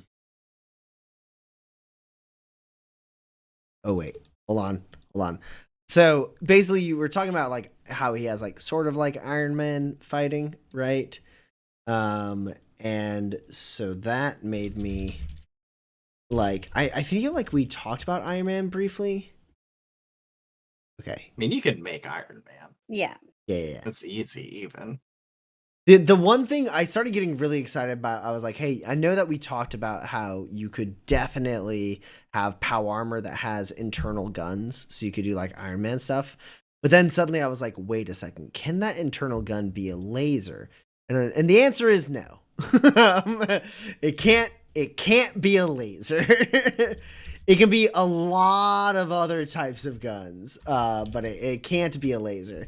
But because I've like what little bit I know about Doctor Doom, he's always like running around like in like shooting like electricity off and stuff. I thought like, oh, maybe that's laser. You know what it can be though? It definitely can be hard caliber. Which is like the Iron Man move is to not have your propulsion come from your power armor, and then you put the laser on the jetpack. nice. Shoulder mounted laser. Heck yeah. Yeah. That's more like the not Iron Man, but the other guy. War Machine. No. Oh yeah, actually War Machine. Hey, Mhm. yo, guess what? I was wrong. It can be a laser. I was gonna say, I can't imagine you would do this to your game, Tommy. I like the thing was I found myself in the really hard position of having to be like, I guess this isn't a thing you can do, right? Because like it's all kind of locked in at this point, right? And I was like, I guess I let this happen. Well, but I know what the first nope. errata is. Nope, I was wrong. The internal gun has 6 mod points, and laser, when high quality, is 6 mod points. You're Iron Man. It's an excellent quality laser. Obviously. Good. All right. I was having an internal like fight with myself as like, oh no, did I not allow lasers to be a thing you can put in your power armor? Thank God. I do see one other question in the stream chat, which is from Carnaxis. And it asks, do any of you have other game streams? Well, for one thing, we kind of suspended it as 2020 took over our lives, and it was hard enough just for us to try and sort out publishing the book, which we were making good progress on. Check out the Kickstarter update. But Addie was doing some streams of GM styles prior to 2020, or at least in early 2020.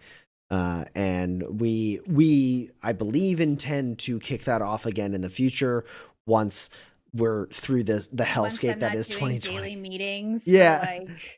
For getting the book finally done. Yeah. Yeah. And GM styles was well, Addie, I'll let you pitch it. Sure. So I've been GMing for 2 decades. Because when I was really young and playing, the boys wouldn't let me play unless I ran the game, because they were stupid. And so I've been I ran games long before I played in them. And so I have all this wealth of knowledge. And so what GM styles is I pick a topic and do a pretty deep dive on it. And then I talk about the news that's going on in the gaming and RPG world. And then I take questions on pretty much any topic, even ancillarily related to GMing or playing even. One of my favorite ones was what type of player are you, and how do you make sure that your players get the fulfillment they need depending on what their play style is. It was a really fun thing that I really loved doing on Friday nights. But with 2020 just making me kick rocks, we had to stop it for a little while. But hopefully 2020 is almost over. And 2021 we can pick it back up. Carnaxis does ask, did you just TPK everyone, right? That's what you do. You just never, total party kill everyone, because here's the thing: you gotta leave a survivor. There's always some use to saving the people that you kill. So why would you kill these adventurers when you could put them under Gaius and then make them do stuff? You do what Tommy does, which is only ever kill me, ever. Look, I try to kill a lot of other people. You make soft boys. Easy to kill. That's not true. The first one you killed was not easy to kill, Tommy. You are correct.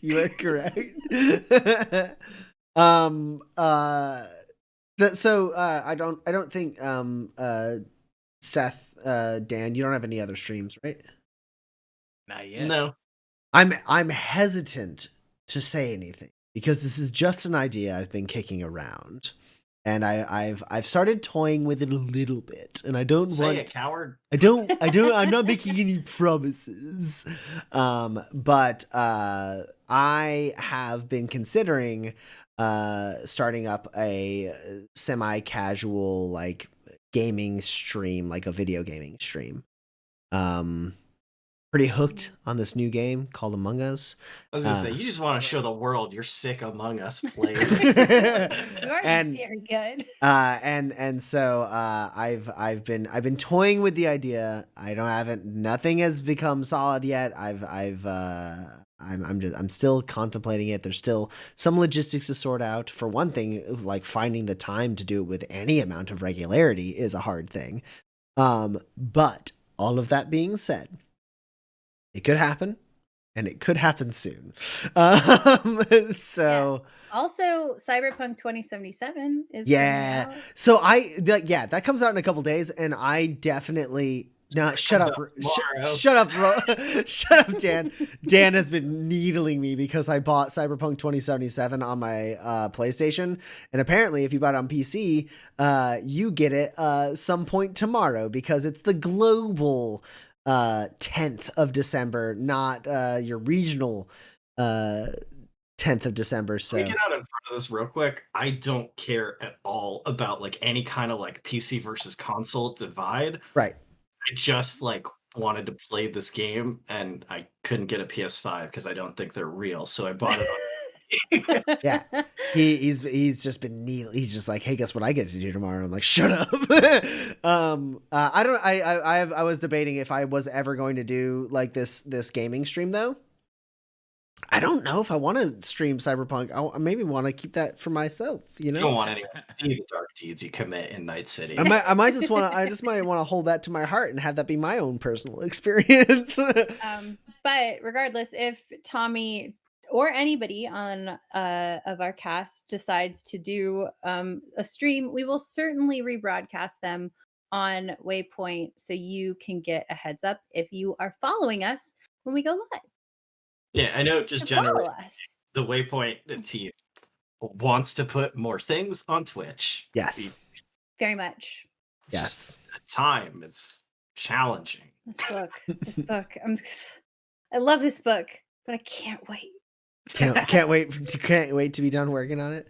Yeah. I can't wait. Everyone's excited. We are trying really hard to get to finalize this thing that we thought we would do at the beginning of this year. We're finally starting to make good progress on it at the end of this year, now that like some companies have started like figuring out a way to, you know, continue to do business at this time, which like is in and of itself just a huge feat. It's so hard for anyone to be running a business in I mean the world, but like definitely the US. And so Unless you're Jeff Bezos.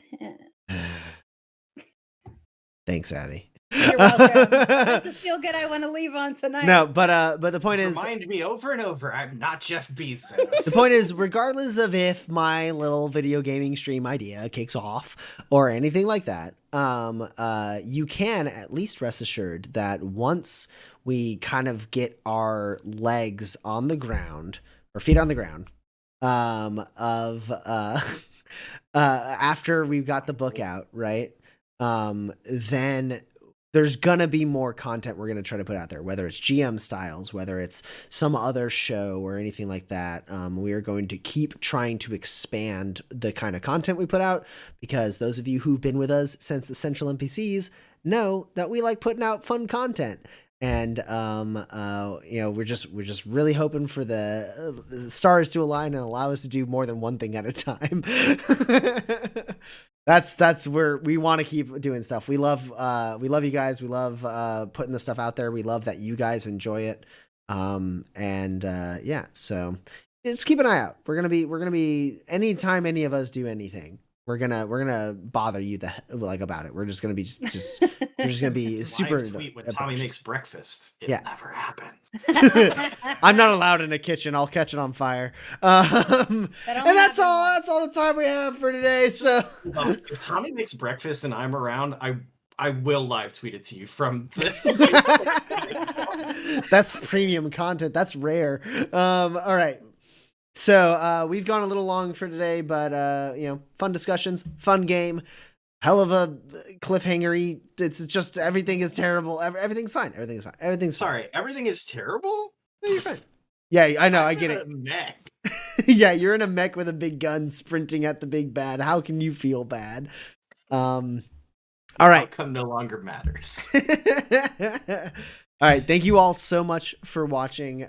We had a ton of fun playing. We hope you liked watching. If you haven't already, follow and or subscribe. I guess you have to do both. Follow, subscribe. We're going to be on again next week. Catch us and see what happens now that Leo Riggs has showed up at the party. We might get through this day in game. I don't know. I don't understand. Yeah, it's been a very long day in game. There's been a lot that's been going on. You're telling me. No, there wasn't. No, there was a night. Wait, the air got cut off, but then we got through the day. Yeah, no, it's still been a very long day in game. It has been over the 2 days, like including the one we're on right now. It has been like 5 sessions. There's been a lot of stuff that's gone down in the last 48 hours in Tobias Station. But we are going to leave you for the night. So enjoy this beautiful song written by our very own Seth Lilly, titled Waypoint. Bye-bye. Bye-bye.